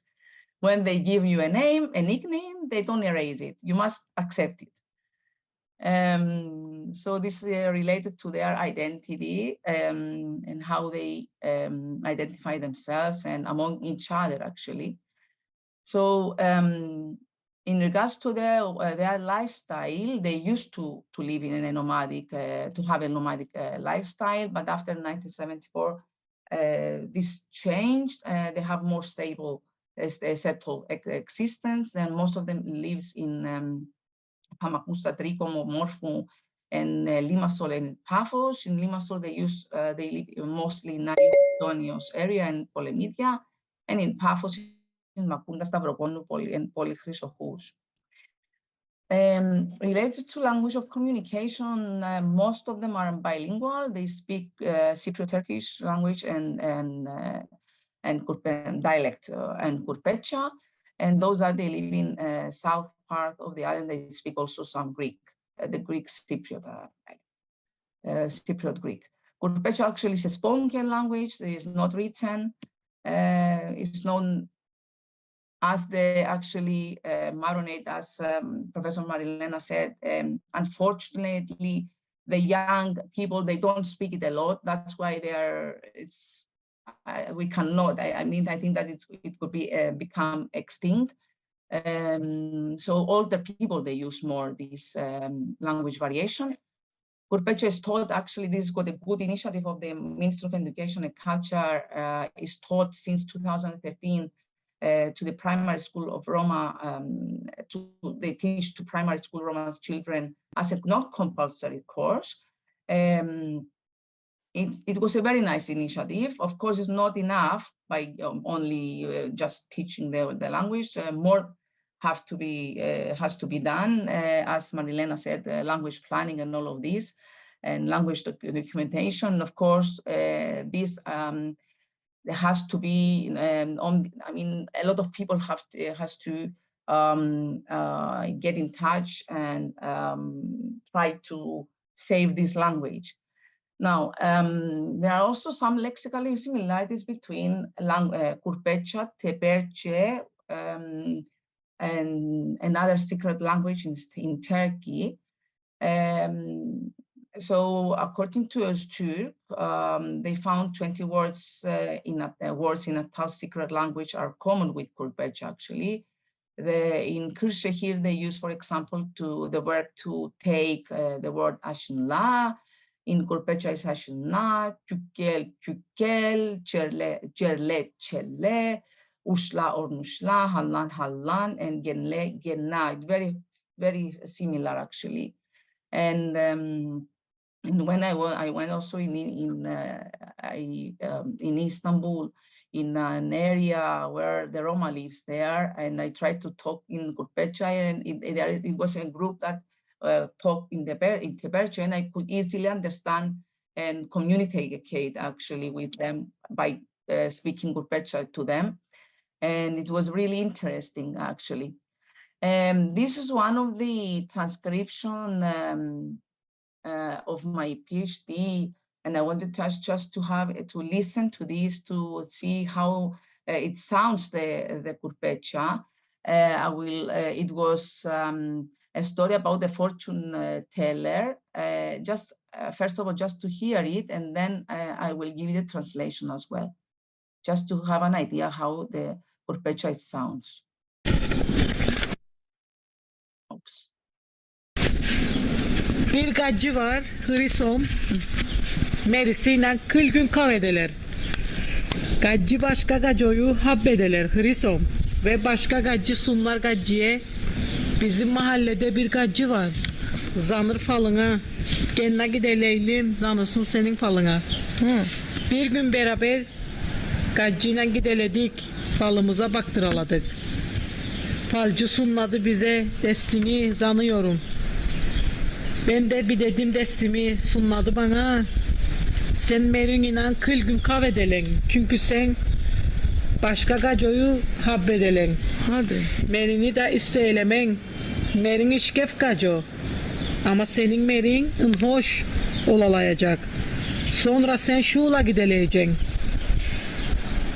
Merine sonra... Okay, I will stop until here. What was actually the story? It was really difficult, as I said before, to find ways to make them make them talk about a story and to tell me or any poems. It was really difficult comparing to Roma in Greece or in other countries. But I mean, Gurbetchas were really difficult to find and to write and to record text and to try to document. So there is a woman, Chryso, she says every day she argues with her husband. The woman fell in love with another man, my dear Chryso, and another woman told to the woman, in our neighborhood there is a woman, she tells a fortune, and let's go to tell you the fortune. And one day we went together with this woman. She told us our fortune. The fortune teller told us, give me your hands, and I gave her my hand. And she told me, you fight with your husband every day because you fell in love with another man. And you don't want your husband. Your husband is handsome, but your husband will not make you happy. Then you will go with your husband to work. Then you will have some money. But you will have problems every day. You will fight with the man, and then she will leave you. That was a short story, actually, and she enjoyed by saying this story. So some characteristics of the language, these language variations, are the phonetics and phonology of Gurbetcha is the same as in Cypriot Turkish. Phonologically, Gurbetcha exhibits as many phonemes as Cypriot Turkish does. For instance, it retains, as Maria, my colleague Maria Petru said, that the ny and the phonemes are they have this characteristic in comparing to standard Turkish. So they keep it also in Gurbetcha, like sana and onu. Gurbetcha differs from standard Turkish in the same ways as Cypriot Turkish does. For instance, the word da and the suffix cha do not follow the vowel harmony. So it's, instead of bende, they say benda, or instead of Gurbetche, they say Gurbetcha. So they don't follow the vowel harmony, which based on the previous vowel. If it is a, you have to put the a. So it's they don't follow the front vowel harmony. So in regards to the morphology, the lack of the question particle me in yes or no question, instead of particle me, they stress the verb, like the Cypriot Turkish does. So instead of saying in standard Turkish gidelim me, they say gidelim, as Maria also said before. And in Gurbetcha, they use it halanalım. So the formulation of the verb is the same, but they use the Gurbetcha word and they formulate in morphology the Turkish morphology. And of course, all these are influenced by the language contacts with the Greek Cypriots, etc. According to the verb formation, what I managed to find is only the ala, which is added with the after the stem. For example, the verb yapmak in standard Turkish, which means to do, they just after the yap, which is the stem, they add the ala or ele, and they formulate the verb. So instead of, if they want to say in past tense, I done it, yapaladım, or gideledim, I went. So it's the same formula. They just add the ele or ala in the verb. And also, another thing that I found out is that verb stems may derive from the imperative form of a foreign verb. So, for example, the verb bidemek, which means to give in Gurbetcha, this verb stems derives from the imperative form of the Kurdish verb dan. So it's bide, give. So they have also influences from the Kurdish. There are also differences between the aorist and focal present. For example, the verb hallanırım, which means I go, means also hallanırım, giderim, and hallanıyorum, gidiyorum. So they use both. Actually, they differentiate this aorist and focal present. In Cypriot Turkish dialect and in Gurbetcha, the verbal suffix in mish is rarely used, as we know, and the suffix d of the simple simple past is used, and also the copula marker mish is rarely occurs. Also, the necessity or obligation verb is expressed with needed and plus the verb and plus the optative. Of course, it's also characteristic phenomenon in Cypriot Turkish.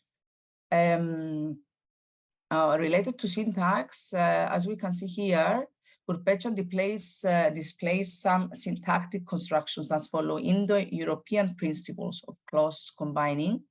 After impersonal modal expressions such as gerek or lazım, which means it is necessary, the verb is in the optative, imperative or subjunctive. So instead of they say lazım pineyim hap, instead of saying hap içmem gerekiyor ya da içmem lazım. So they use like the Indo-European principle, the structure of the syntax. And also the copied elements such as the conjunctor ki and çünkü can be equivalent of that and because in English, and they are copied from Indo-European language, especially from Persian. As you can see here, they say, ondan sonra lafta ailesine annesinin babasından söyler ki gitsin çay isteleyesin. So actually it's like söyler ki, this is the key which it means that then the boy tells his parents to go and ask for the girl. So it's not, I mean, the formations like in Greek or in all other Indo-European languages. I told you that, which in standard Turkish, they don't do it like that. And also bilirim kiş geftir, I know that is beautiful. So it's like influences from the Indo-European languages. Related to lexicon, Gurbetcha includes loan words borrowed not only from the Indo-Aryan language family, but from the Indo-Iranian language family, Kurdish and Persian, and the Afro-Asiatic language family like Arabic. Actually, Marilena, also I asked them if, and I tried to see if they have also and similarities with the Maronite Arabic, but as far as I saw, they don't have any Arabic Maronitica. I mean, in Gurbetcha, it would be interesting actually if because of the language contact, but I haven't seen any word or any phrase in this Gurbetcha from Maronitica, from Sanna. The lexicon borrowed from donor languages to Gurbetcha includes actually nouns, adjectives, and adverbs. And actually, Romanes is the donor language with the highest percentage of loan words, as you can see here in the table. Gurbetcha use basic vocabulary based on basic life domains such as food, human body, family, or nature. I will move on with this actually due to lack of time. Just two things about the lexicon. The majority of loan words are fully or partially assimilated to the phonological patterns of Gurbetcha. Words without any phonological changes originated mostly from Romanes and Hindi. For instance, the Hindi pani, in Gurbetcha they use pani. In Romanes, the wheat is give, and also they took this language, this word in Gurbetcha. They use it in Gurbetcha as well, give. Most of the words with vowel changes, like e they becomes from e to a, from e and a, u and e and e to a. This originated from Kurdish. For example, in Kurdish, they have mezin, but they changed from epsilon, from a into a. Mazin, they use mazin, mazin, which means speak, or the Kurdish kotek, they use it in Turkish kotak, which means beating. In Gurbetcha, there is no any distinction actually between the long and short vowels. For example, in Arabic, the ha lip. I'm not very good in Arabic, but I know that is a long vowel. But in Gurbetcha, they don't have this long and short vowel, so they say halib or haleb, which means milk. And also the vowel have parenthesis occurs in some loan words. For example, the word tirsh in Kurdish. In Gurbetcha, they use tishi, which means fear. So actually, this is my, in concluding, what is Gurbetcha? Is a language variation, yes, spoken only in Cyprus or in Cyprus from Gurbetis. It's a mixed language with what appears to be predominantly Romani vocabulary, with borrowings and loan adaptations are derived from the source languages like Persian, Kurdish, Armenian, and Greek, of which the Cypriot Turkish dialect forms the basic code with regards to its phonetics, as I said before, morphology and syntax. And in just for conclusion, unfortunately, it still is a spoken language. We didn't manage to write it down. Is of course a daily repertoire of Gurbetis of Cyprus. It is mostly spoken in a closed environment. And factors influencing Gurbetcha to extinction actually are that Gurbetis travels a lot. They don't have, I mean, okay, they have a stable, more stable, a settled lifestyle, but still they go back and forward from the north to the south, to the south to the north. They have, of course, contact with different ethnic groups. They are affected actually by different cultural contexts. And also from this language status of the dominant languages of the island, also from the Cypriot Turkish, and also from the Cypriot and Greek Cypriot, and of course from the dominant cultures and religions and lifestyles. And what can we do to save and support the Gurbetcha? Of course, as also Professor Marilena said, language planning, language documentation, prepare a corpus of oral text, which is really, really difficult, and of course we need we have to be a team to creation a writing system and books, textbooks, language teaching and learning materials. And what else? I just wanted to show you this draft actually. And of course, this is a draft and is some materials that I use because I'm teaching this Gurbetcha to the Roma children in Cyprus in Limassol.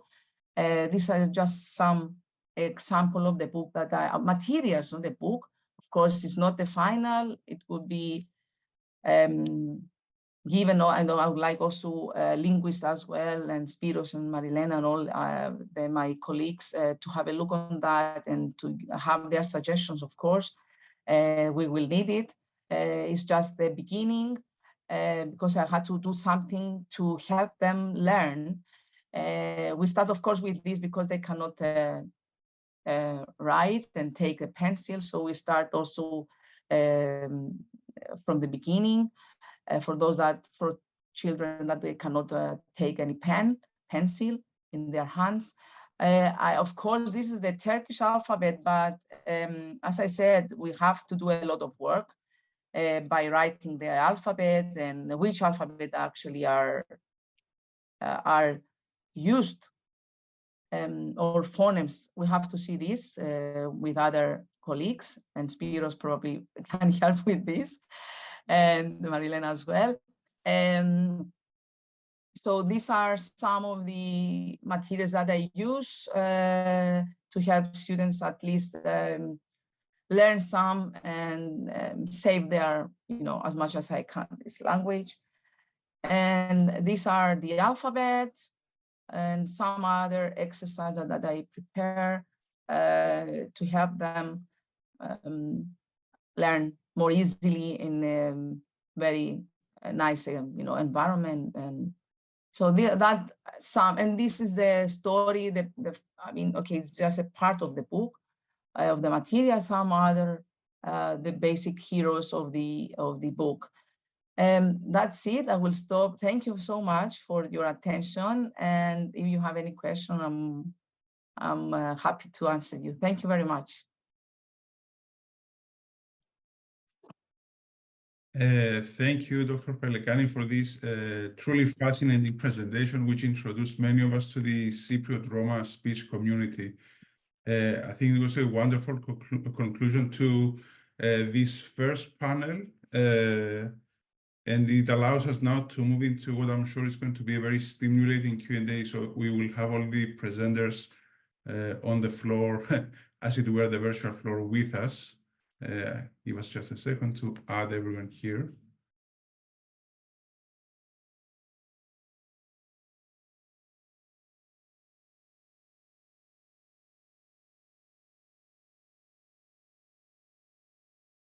Okay, so we will begin the Q&A. I would like to ask you to join me in giving a preliminary thanks before we close the event to all the speakers for their truly fascinating presentations. And I would like to say that you can post questions and share comments with either individual speakers about their presentations, or you can post questions that may involve more than one of them or the entire group of presenters. You can pose the questions either by raising the virtual hand on Zoom, and you will have the floor and you will unmute yourselves and ask directly, or you can simply write it in the chat or the Q&A, and I will pass it on to the speakers. And there was a question in the Q&A that I can answer. It's asking whether the speakers will share their slides. I want to say that this event is recorded and it will soon be uploaded on our center's YouTube channel, and we will follow up with those who register, so you will be able to see the slides again at your own pace. So I'm going to check the chat, which has many thanks and congratulations. And please let us know if you have any questions. While we are waiting for questions to arise, I wanted to perhaps begin by asking a general question to all that doesn't have so much to do with the contents of the specific presentation, but I want to say that I was impressed by how aware you are of each other's work and how many collaborative projects you have participated. So I wanted to ask you, from a disciplinary perspective, how important is it for the questions that you ask and the topics that you research in your own specific topics to be aware of the research that is happening in other languages of Cyprus? Or do you share similar questions, or do you find similar institutional supports? What makes you more than just a person working on Cypriot Greek or Cypriot Turkish, but as linguists who are working on the languages of Cyprus? Because that's the impression that I got. And you can answer in any sequence that you want, if anybody wants to venture forth first.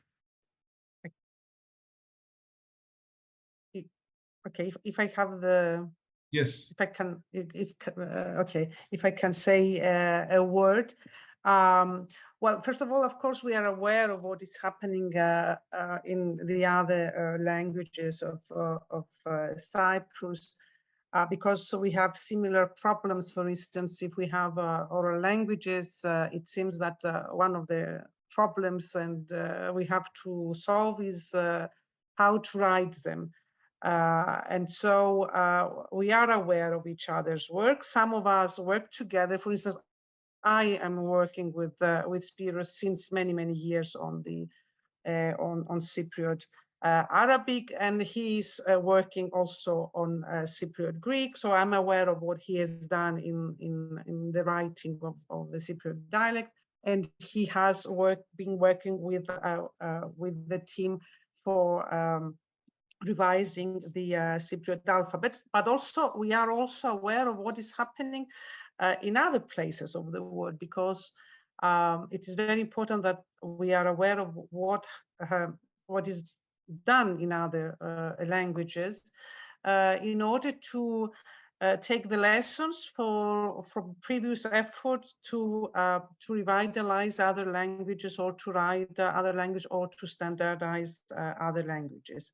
I'm less familiar with, for instance, the work of Ms. Maria Petru, but I'm well aware of Christos Pelegani's work, although we didn't have the chance to work together, but why not do it in the future? So yes, we try to keep up with the work of it.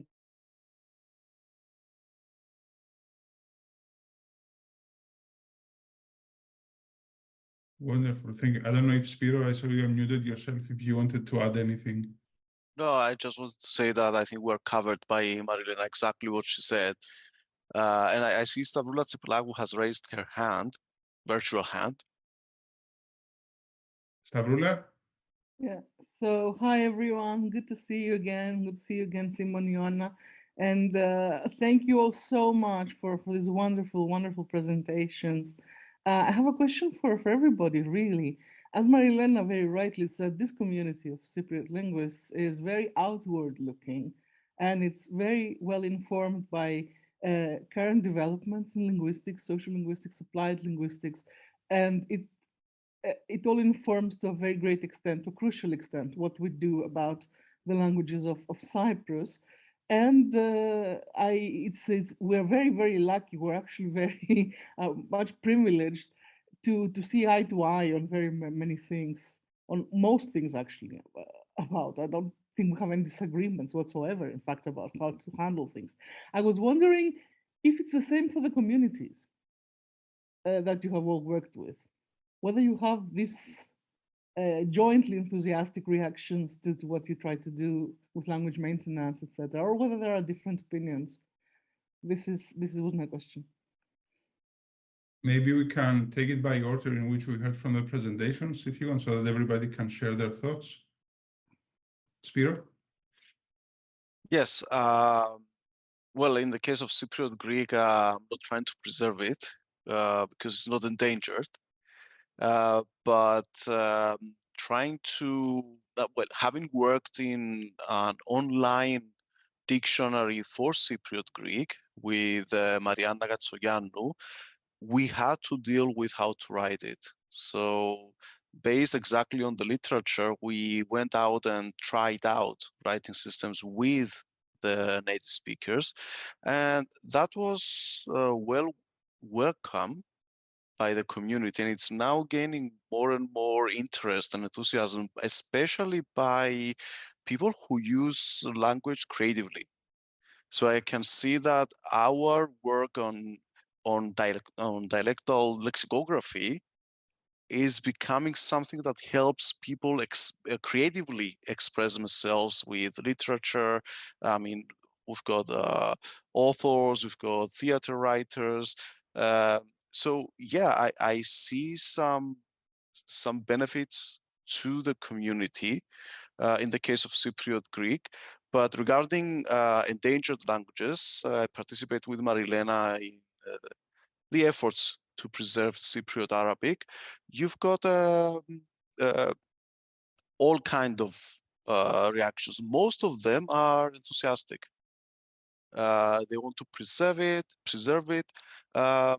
I've come across, a couple of speakers who were like, okay, what's useful about preserving this language? I mean, it doesn't help you with anything.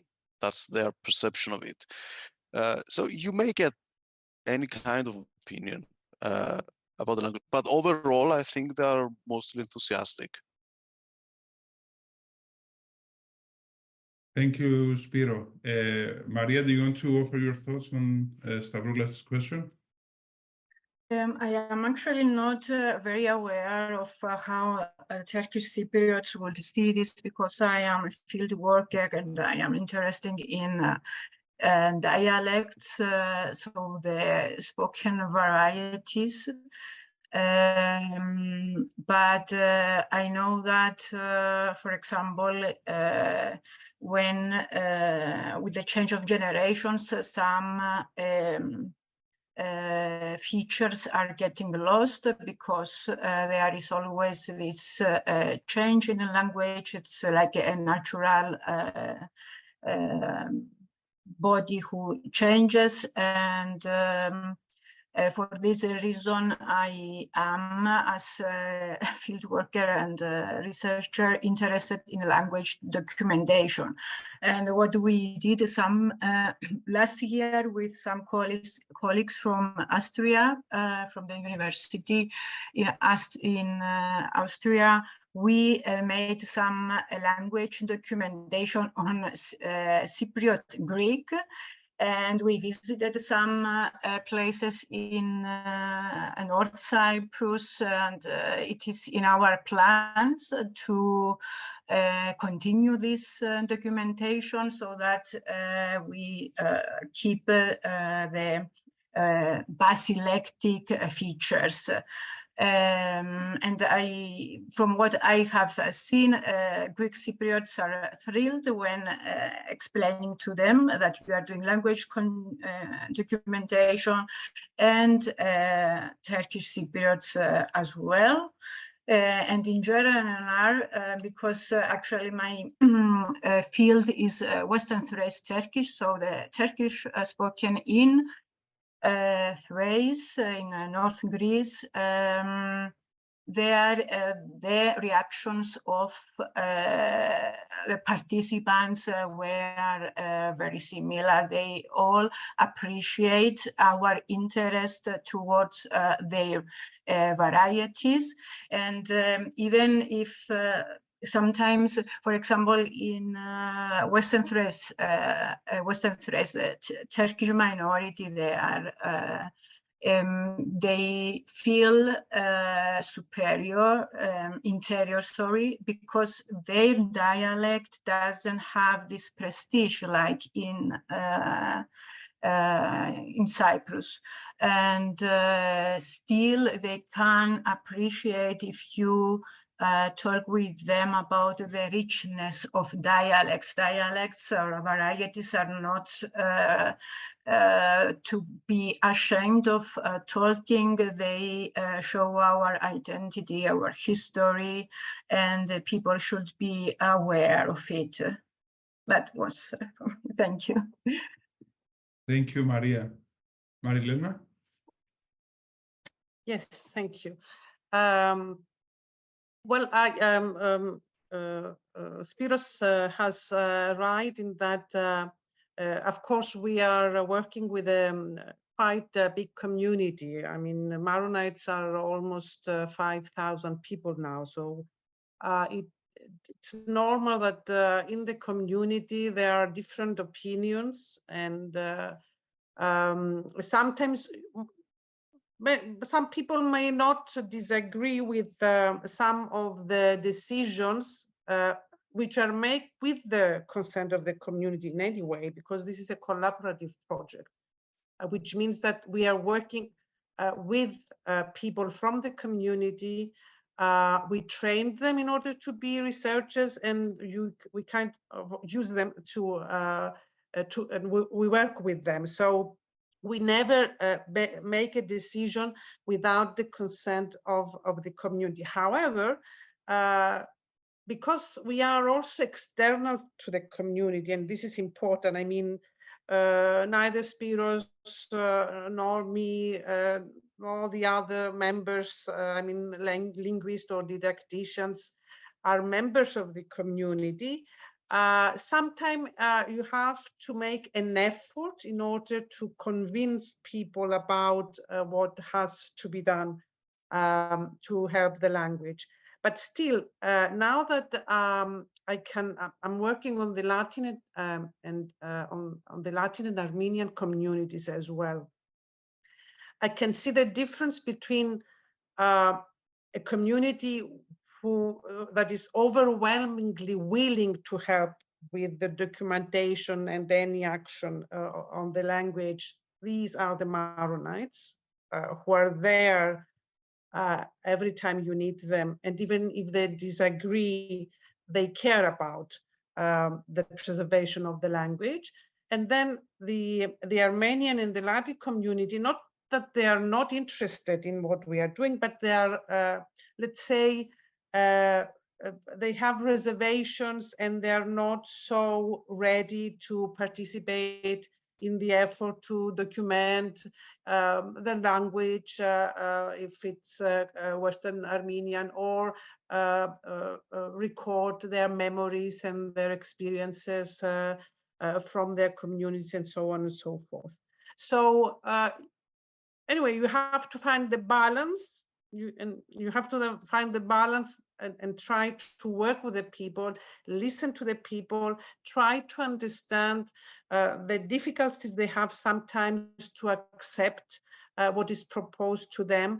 But if we do it in a sort of goodwill, let's say, I think that we get through. We do what we need to do with the help of the community, and I think that we have a good cooperation with them. Thank you, Marilena. And Chriso? I think that is the same situation in all in all these minority groups. There are people, Gurbetchas, that are really help. I mean, they help, and they are. I mean, they are keen on to write their dialect and to document their language variation. But some others that I don't have any idea, and they are very against on that. And because they feel that ashamed actually about their language and about talking that and distinguish. I mean, it's like we are separating them from the Turkish Cypriot and from the Cypriot, so they feel ashamed of that.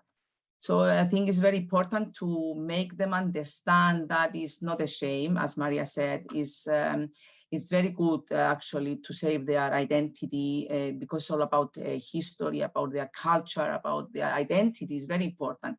And that's the reason actually, and that was a shame actually for them that at least some people didn't manage to take advantage of that and to save their language and to be recognized as a community, as a group.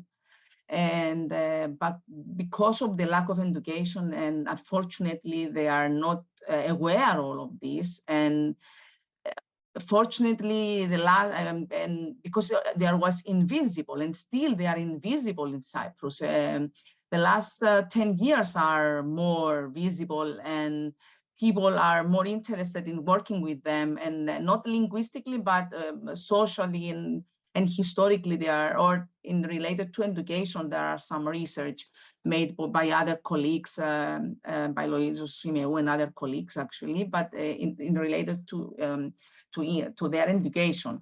But related to, in regards to their language, I think that it has to be a lot of work. I said it many times actually, and I need really help, Marilena and Spiros and Maria, who can help. I think that is very important to find ways to save all these varieties in Cyprus.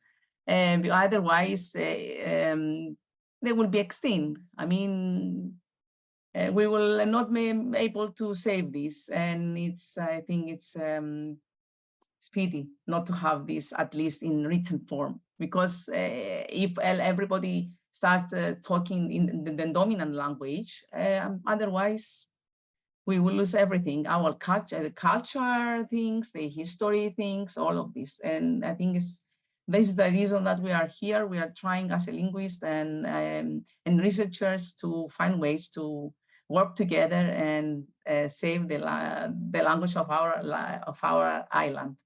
Thank you very much.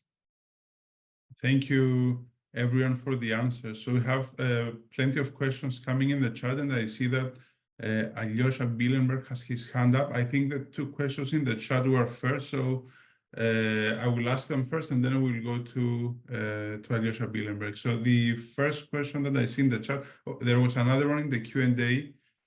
This came during Marilena's presentation, before you had a chance, Marilena, to talk about the language education programs for Sana. So the question says, is it possible to learn Sana while not living in Kormagidis? You've answered in the presentation, but I don't know if you want to add any additional information to that.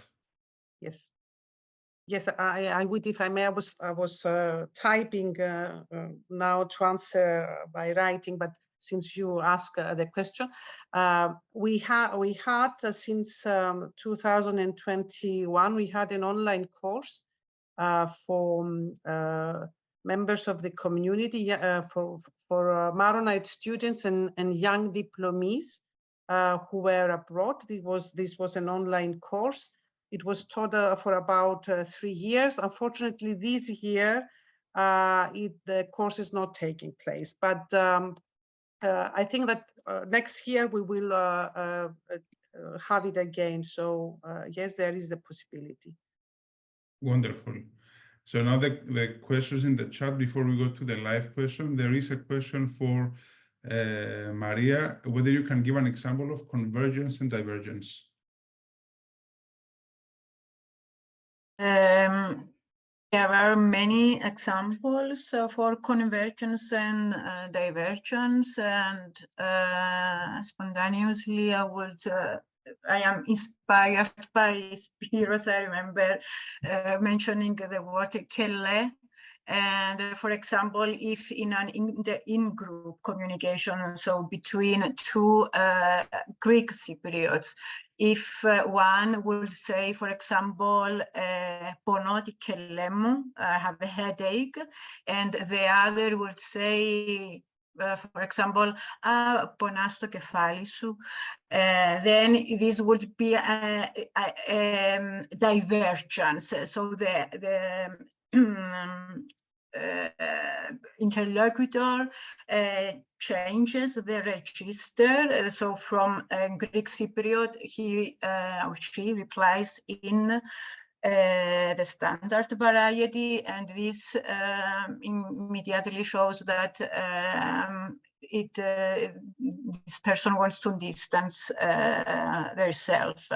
But on the other hand, if it was the conversation between a Greek Cypriot and somebody from Greek speaking standard modern Greek, and would reply ponas the kelesu, there will be some kind of partial convergence which could indicate these affective motives that this person would like to gain some social liking or approval from his or her interlocutor. And the same applies for Turkish Cypriot and any other languages and varieties. But this is not does not happen only within communication, talking the same language with different variations, but it can happen when a native speaker, for example, talks with a non-native speaker, and if the non-native speaker does not have a good command of the foreign language, convergence would be that the native speaker would adjust the language, simplify it, or use this so-called foreign language simplified speech so that the other person would understand. There are cases where native speakers would maintain, they wouldn't adjust, or sometimes when people feel threatened, they may even diverge. So maybe if I'm talking with a Greek Cypriot, somebody from Greece, and I am talking, I'm trying at least to talk in a standard Greek, I may suddenly start using more Cypriot Greek words if I feel threatened that my identity will be somehow lost. So yeah, I hope that I could explain what convergence is and divergence with examples. Thank you. We can go to the live question by Alyosha Bielenberg. Okay. Good morning from Berkeley. I really appreciated your presentations. I especially appreciated how everybody was speaking from clearly such like how valuable the field work you've all done is, how rooted it is in documentation, revitalization. I know many years of very important work. So you touched on something that I wanted to ask you all about, but I'll also specify, which is a little more on the relation between the languages you study and the phenomena you observe and political developments, like politics. So I'm aware that I think most of you are work primarily on phonetics or are not like linguistic anthropologists, but you for example, Dr. Armostis, you talked about the increasing prestige of Cypriot Greek, and in the lecture last week and in other work we've also you've also spoken about, and many of you have talked about the emergence of a Cypriot variety of standard modern Greek as well, or a change in perceptions of Cypriot Greek that can be observed over the past 50 years within different domains, differing amounts of prestige. So I wanted to ask, in that particular case, for example, one hypothesis I would have as an observer, not deeply immersed in this world, but more generally understanding the political developments in Cyprus, would be to see this as an expression of like increasing economic independence and security of Cyprus. So political independence and insecurity might be reflected, but this is why it's more generally, I don't want to presume that the political developments certainly are reflected in the way language varieties have prestige in Cyprus. And basically I would love to hear from you, maybe also if anybody has more to say about Cypriot Turkish, more details about that. So I don't want to reduce it to, but I'm prompted to ask from the presentation, is it just simply the case that as Cyprus has become more economically prosperous or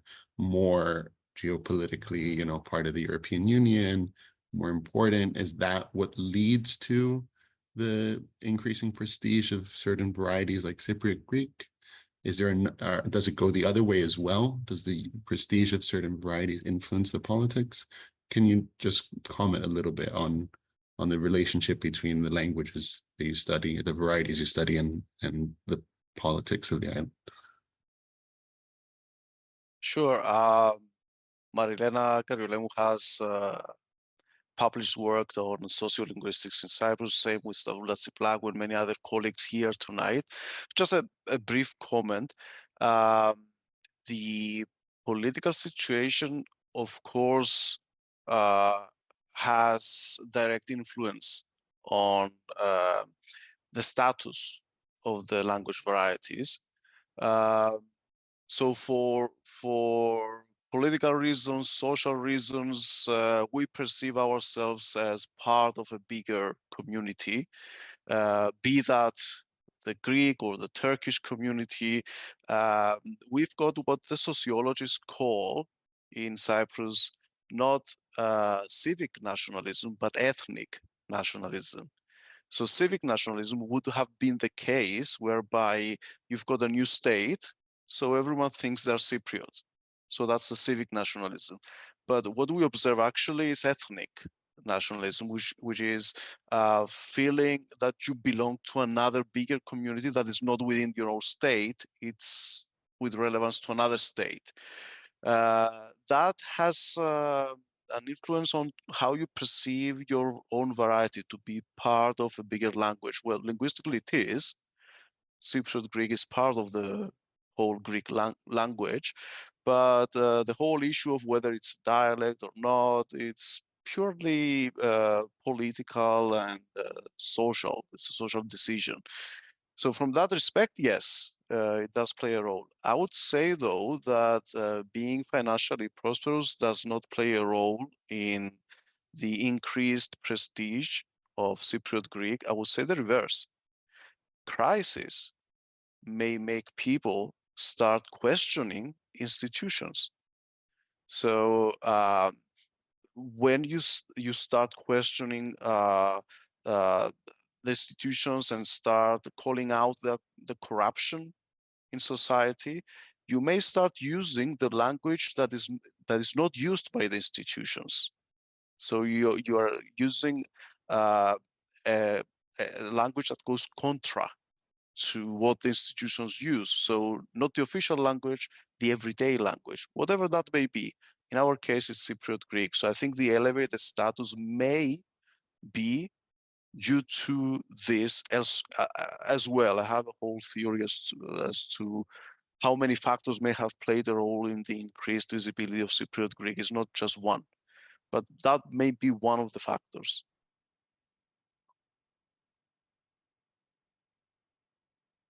Thank you, Spiro. I don't know if anybody has anything else to add to this question. It was addressed to Spiros, but maybe, and I know that it was to you, Maria, if you wanted to offer any thoughts of your own. I believe Alyosha left it open there. I think also the historical context of the development of a language is important. For example, Cypriot Turkish, it used to be a variety without much prestige. They used to think that it's the variety of the uneducated. This happens in many. This is what many speakers of varieties think.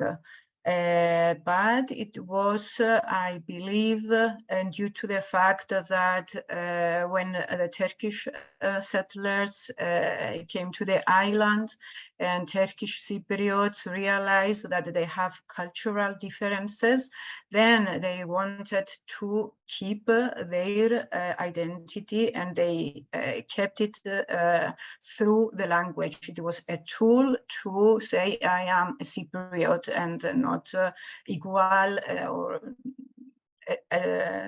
someone from Turkey. And this, I think, it was one, if not the only reason, one of the main reasons that Cypriot Turkish gained prestige, and it's keeping it until today. Thank you, Maria. I see we have many questions in the chat, so I want to proceed directly to them. This is a very lively discussion, and we want to hear as much from you as possible. There is a question from Panos Chrysanthis, who is asking whether you are seeking, by you, I think it's asking the group, whether you are seeking the help of computational linguistics, natural language processing, and large language models in your efforts to codify and preserve the Cypriot language. Cypriot languages in general? Yes. Yeah, and I believe for each one of you to answer for your own research, but I think it's addressed to the group. It's the next step forward to utilize such opportunities coming up. I have worked a bit with AI, but for creative reasons. But I certainly see how using it would be helpful, extremely helpful in, let's say, creating spell checkers, which we already have done in reality, and many other things, corpora and other things. Yeah, yes, it will be the next step.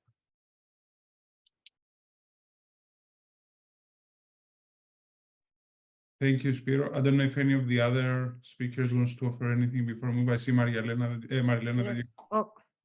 Well, we are for the time being, we are still collecting our data. Okay, after 10 years, we're still collecting, but this is how we are working. We're working little by little. But of course, when it comes to the analysis of data, we will work with computational linguistics. We have already been using Spiros, maybe you forgot to mention it, some for the phonetic transcriptions, some of the tools we can use, and I hope that we will be able to analyze our corpus. This is the next step forward, as Spiro said, and get some good results.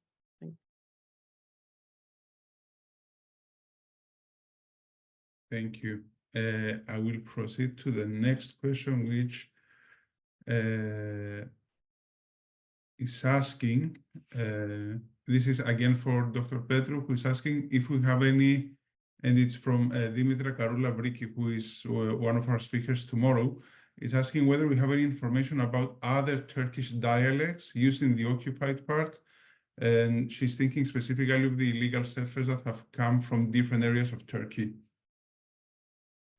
I didn't make any research on that, but as we know, Turkish settlers come from Anatolia. And so what I know is that those who came after 1974, they speak their variety.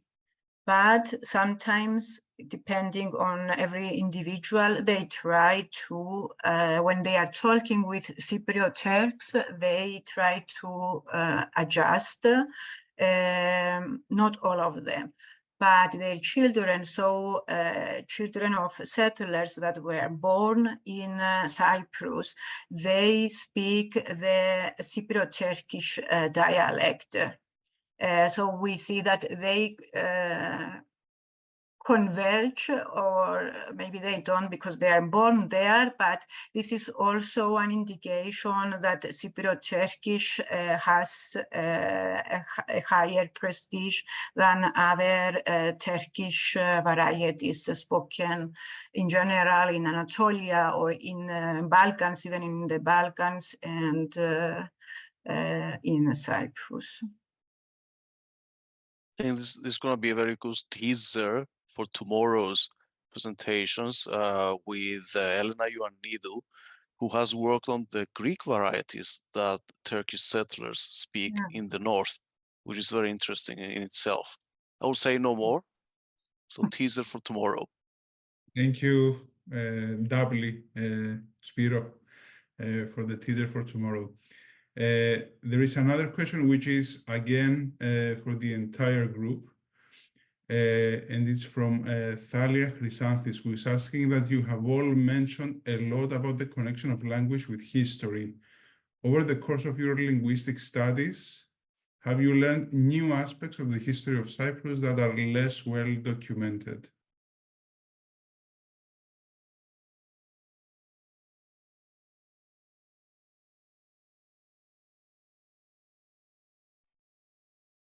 If I may have the floor. We have learned a lot about the community. Well, of course, we are not interested in the what we call the big history. It's not our aim. What we're interested in is the small history. That is the way the people experience the big historical events, being Maronites and living in, for instance, Kormagidis. So we get a lot of narratives concerning these personal experiences, which are very important for us because they give us another aspect of the big historical event. And we also, I was just trying to write it now, but unfortunately my message left while I was still typing, so it is incomplete. I will complete it later on. We have also many narratives that concern everyday stories, I mean, which somebody could say are insignificant from a historical perspective, because they do not concern the big history. They are like funny stories, everyday experiences, everyday events, but they are recurrent. They are known by the members, by the older members of the community, and we feel that they have a very specific cultural value because they foster what is the collective identity. And it is very important to be able to take these narratives and give them to the younger members of the community who have not been raised in Kurmakidis and do not know these stories, because this gives them a sense of what is their community. So yes, we are discovering many new things, but not in the sense of big historical events. It's the way the people live and experience these big historical events. Thank you, Marilena. I don't know if the other three speakers want to add any perspective or insight on this. If not, we can proceed to the next question. This is by Sava Zinonos, and it's taking off from the presentation that Marilena Kariolemou did, and it's saying, I found interesting how Marilena Kariolemou made the parallelism with biodiversity.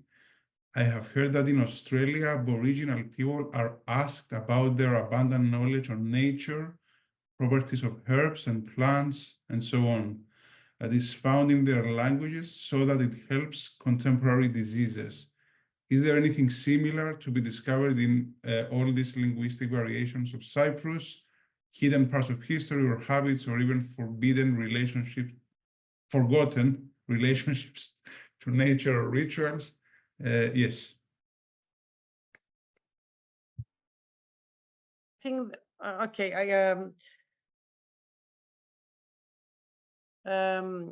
well, we haven't discovered anything that goes in the way of, for instance, of Aboriginal or of Amerindians in the United States who have this special relation to nature, and they have a knowledge of herbs and how these herbs can heal different health problems and so on and so forth. But for instance, we know that the Maoris have some of them, all the members of the community have a very good knowledge of the place they live in. And so we can work on the geographical names, for instance, and we can go back and find the real Arabic names of geographical names which are reported with their Greek names.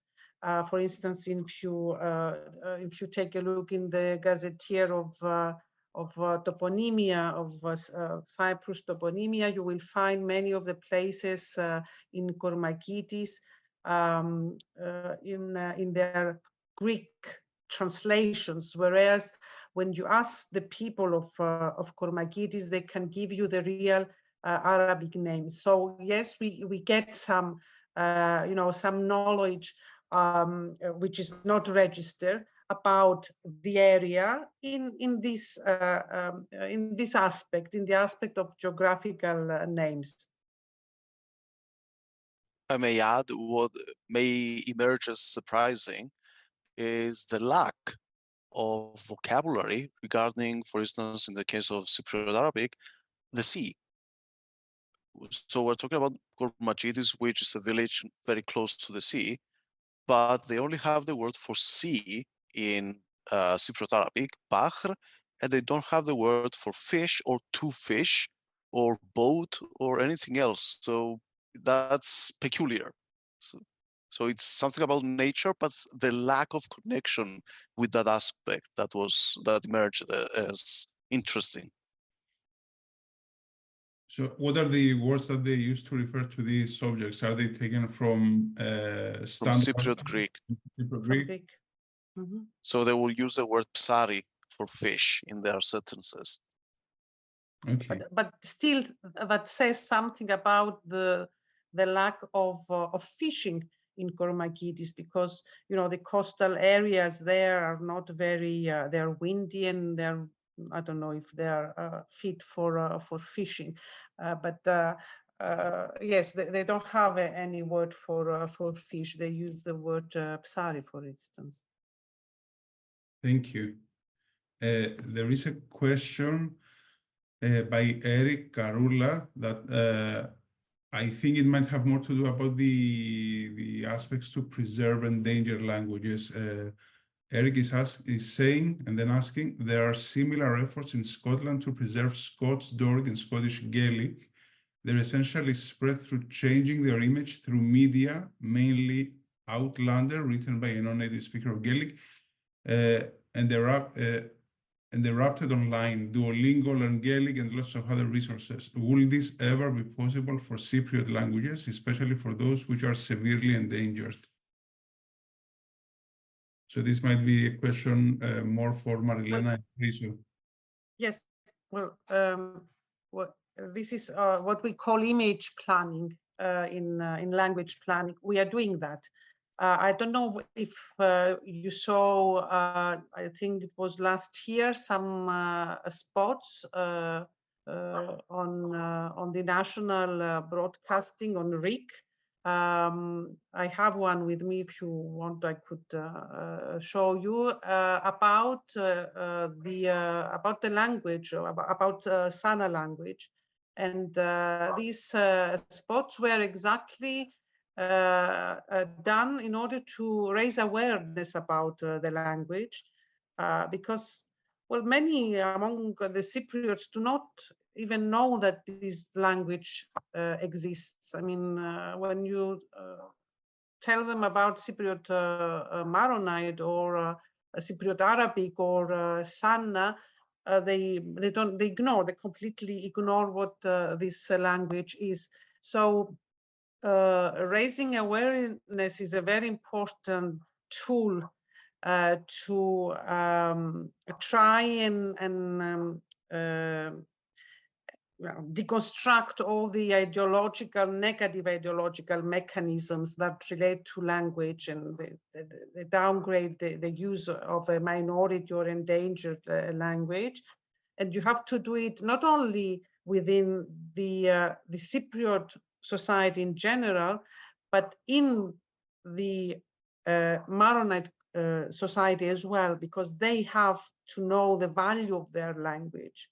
This is a very rare language. It is one of two languages that are of Arabic origin. It's Cypriot Arabic and Maltese on the European continent. And this is a language which is a very, very special language, because it has been in contact with Greek for so many centuries, that has very specific characteristics we cannot find in any other Arabic variety nowhere else. And I'm not exaggerating by saying that. I mean, if you read the literature on Arabic varieties, and especially on what we call peripheral Arabic varieties, that is, Arabic varieties that are in contact with non-Semitic languages like Cypriot Arabic, or like Maltese, or like some Arabic varieties spoken in Turkey and in Iran and in other parts of the world. This is Cypriot Arabic has a very special place among these varieties. So you have to raise awareness among the speakers of the language that this is not just a dialect, as they used to call it. It was considered to be dialect, but a language on its own. And they have to speak it, and you have to convince them. We are not yet there, unfortunately, but you have to convince them to speak this language to their children, grandchildren now, in order to preserve it, but because this is the only way that the language will survive. Thank you, Marilena. I don't know, Chriso, if you wanted to add anything about this kind of representation in media and preservation. Yes. Actually, there is the first association, Roma Association in Cyprus, which actually this is the aim of the association, is to make the Roma people, the Gurbettis, visible, and to try to make them also accept also their identity, and to make them feel more proud of what they are. So that the reason that the Roma actually asked some colleagues and friends to help them register this association, and we have also colleagues among here like Spiros, and they really appreciate our work and our help.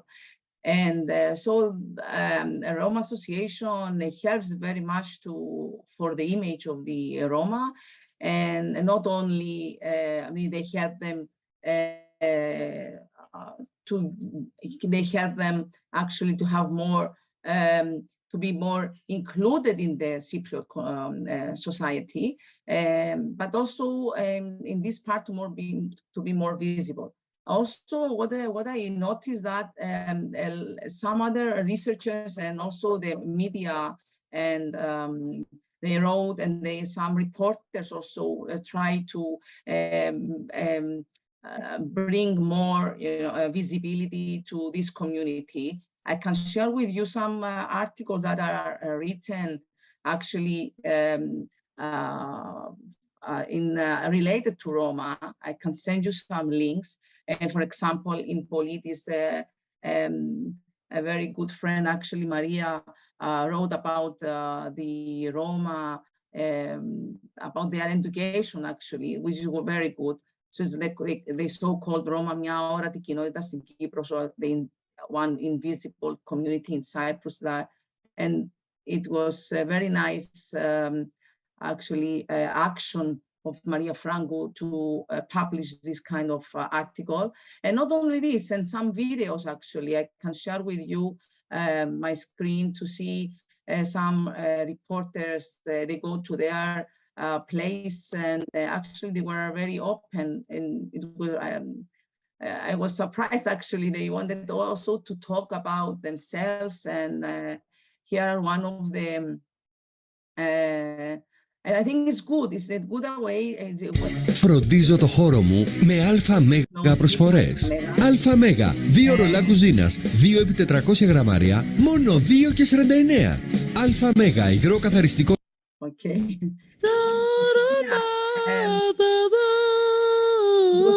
Ελεύθερη στο πνεύμα και ανυπότακτη στον χρόνο, μια πολύτιμη ψηφίδα στο πολιτισμικό μοσαϊκό της Κύπρου. Δίκαιο στο σχολείο μου, μηνίσκω ποδά και είναι ωραίο ποδά. Η Κύπρος μας είναι πάρα πολύ ωραίο και ελπίζω να είμαστε πιο καλύτερα. Οι Κύπριοι Ρωμά βρίσκονται στο περιθώριο, σχεδόν αόρατοι από το κοινωνικό σύνολο και κατά πολύ παρεξηγημένοι. So actually are good initiatives. I mean, they are the last 2-3 years are good initiatives, and through the media to help them, not only the Roma, but also the language, to save the language and the identity of these people. So this one good example, actually, and this comes also, it's a good part, let's say. It's one part is this. I mean, everybody, if they help, with our help, actually, we can help save this endangered language. So it's, I think that is a very good start from this thing. Thank you. Thank you, Chris. And just to say that there are comments in the chat by Chris already added some articles, and Marilena Kariolemu is also adding some articles for those who are interested. I see that we have had 2 more questions that are returning to the topic of Cypriot Greek. And since there are no other questions, maybe we can use them to close. I don't know if you have a chance to read them already, Spiro, but I will read them. They are related. So Ioanna Eleftheriou is saying, so this is referring to your previous answer about Cypriot Greek and by Alyosha. And the question is saying on this topic of the question by Alyosha regarding social forces influencing use of dialect, I listened to Greek Cypriot radio and I feel like I noticed the left wing, so Astra Radio, uses dialect more often when interviewing guests who, on Greek, have spoken in standard Greek. Have you noticed how political orientation influences the choice of register of variety? And Alyosha is following up on that. Just to add to Ioanna's last question, I would ask not just how political orientation influences the choice of language variety, but how the use of language varieties constitutes political, social communities and identities.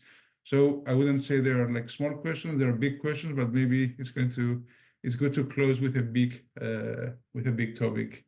So Spiro, the floor is yours. That's the hypothesis that a left-wing person would use more Cypriot Greek is something that is worth testing. I don't have any research in mind that has tested this, so I don't have any data to say, yes, that's true or not, only impressions. My impression is that no matter what the political view of a person is, if they are open to the use of the dialect, they nowadays may be using it even more in the public sphere. And I think that transcends ideologies, political ideologies. You can find it by everyone because it's being more and more used publicly. So it's not just one radio station. For instance, every Saturday I go on Astra and I speak on Standard Greek, and at the same time I have a small segment in Politis, which is not a left-wing station, and they have asked me to do it in Cypriot Greek. So it doesn't have to do with the orientation of the radio station per se necessarily. But being progressive, I think, correlates with being open to respect all languages and all varieties of a language. That's how I perceive it, at least. I don't know if anyone wants to add anything to this.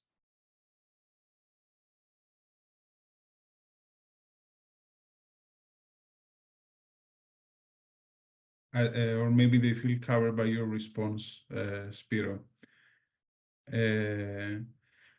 I see no other questions. So at this point, I believe we can thank our speakers for today. It was truly stimulating presentations and a really vibrant discussion afterwards. I enjoyed it. I'm sure we all enjoyed it. And the good news is that this is only the beginning, because we have a panel continuing this conference. This was meant to be a single conference to begin with. It's simply for the sake of time zones that we separated it. So please join us tomorrow when we will hear from Matthias Kapler, Christo Hadjidimitriou, from Elena Ioannidou and Dimitra Karoula-Vriki on issues of language contact, policy, and ideology. The same link that you had for today, you can use it tomorrow. But I would like to close by thanking our speakers and thanking you, the audience, for being here and making this already a memorable event. Enjoy the rest of your day and see you tomorrow.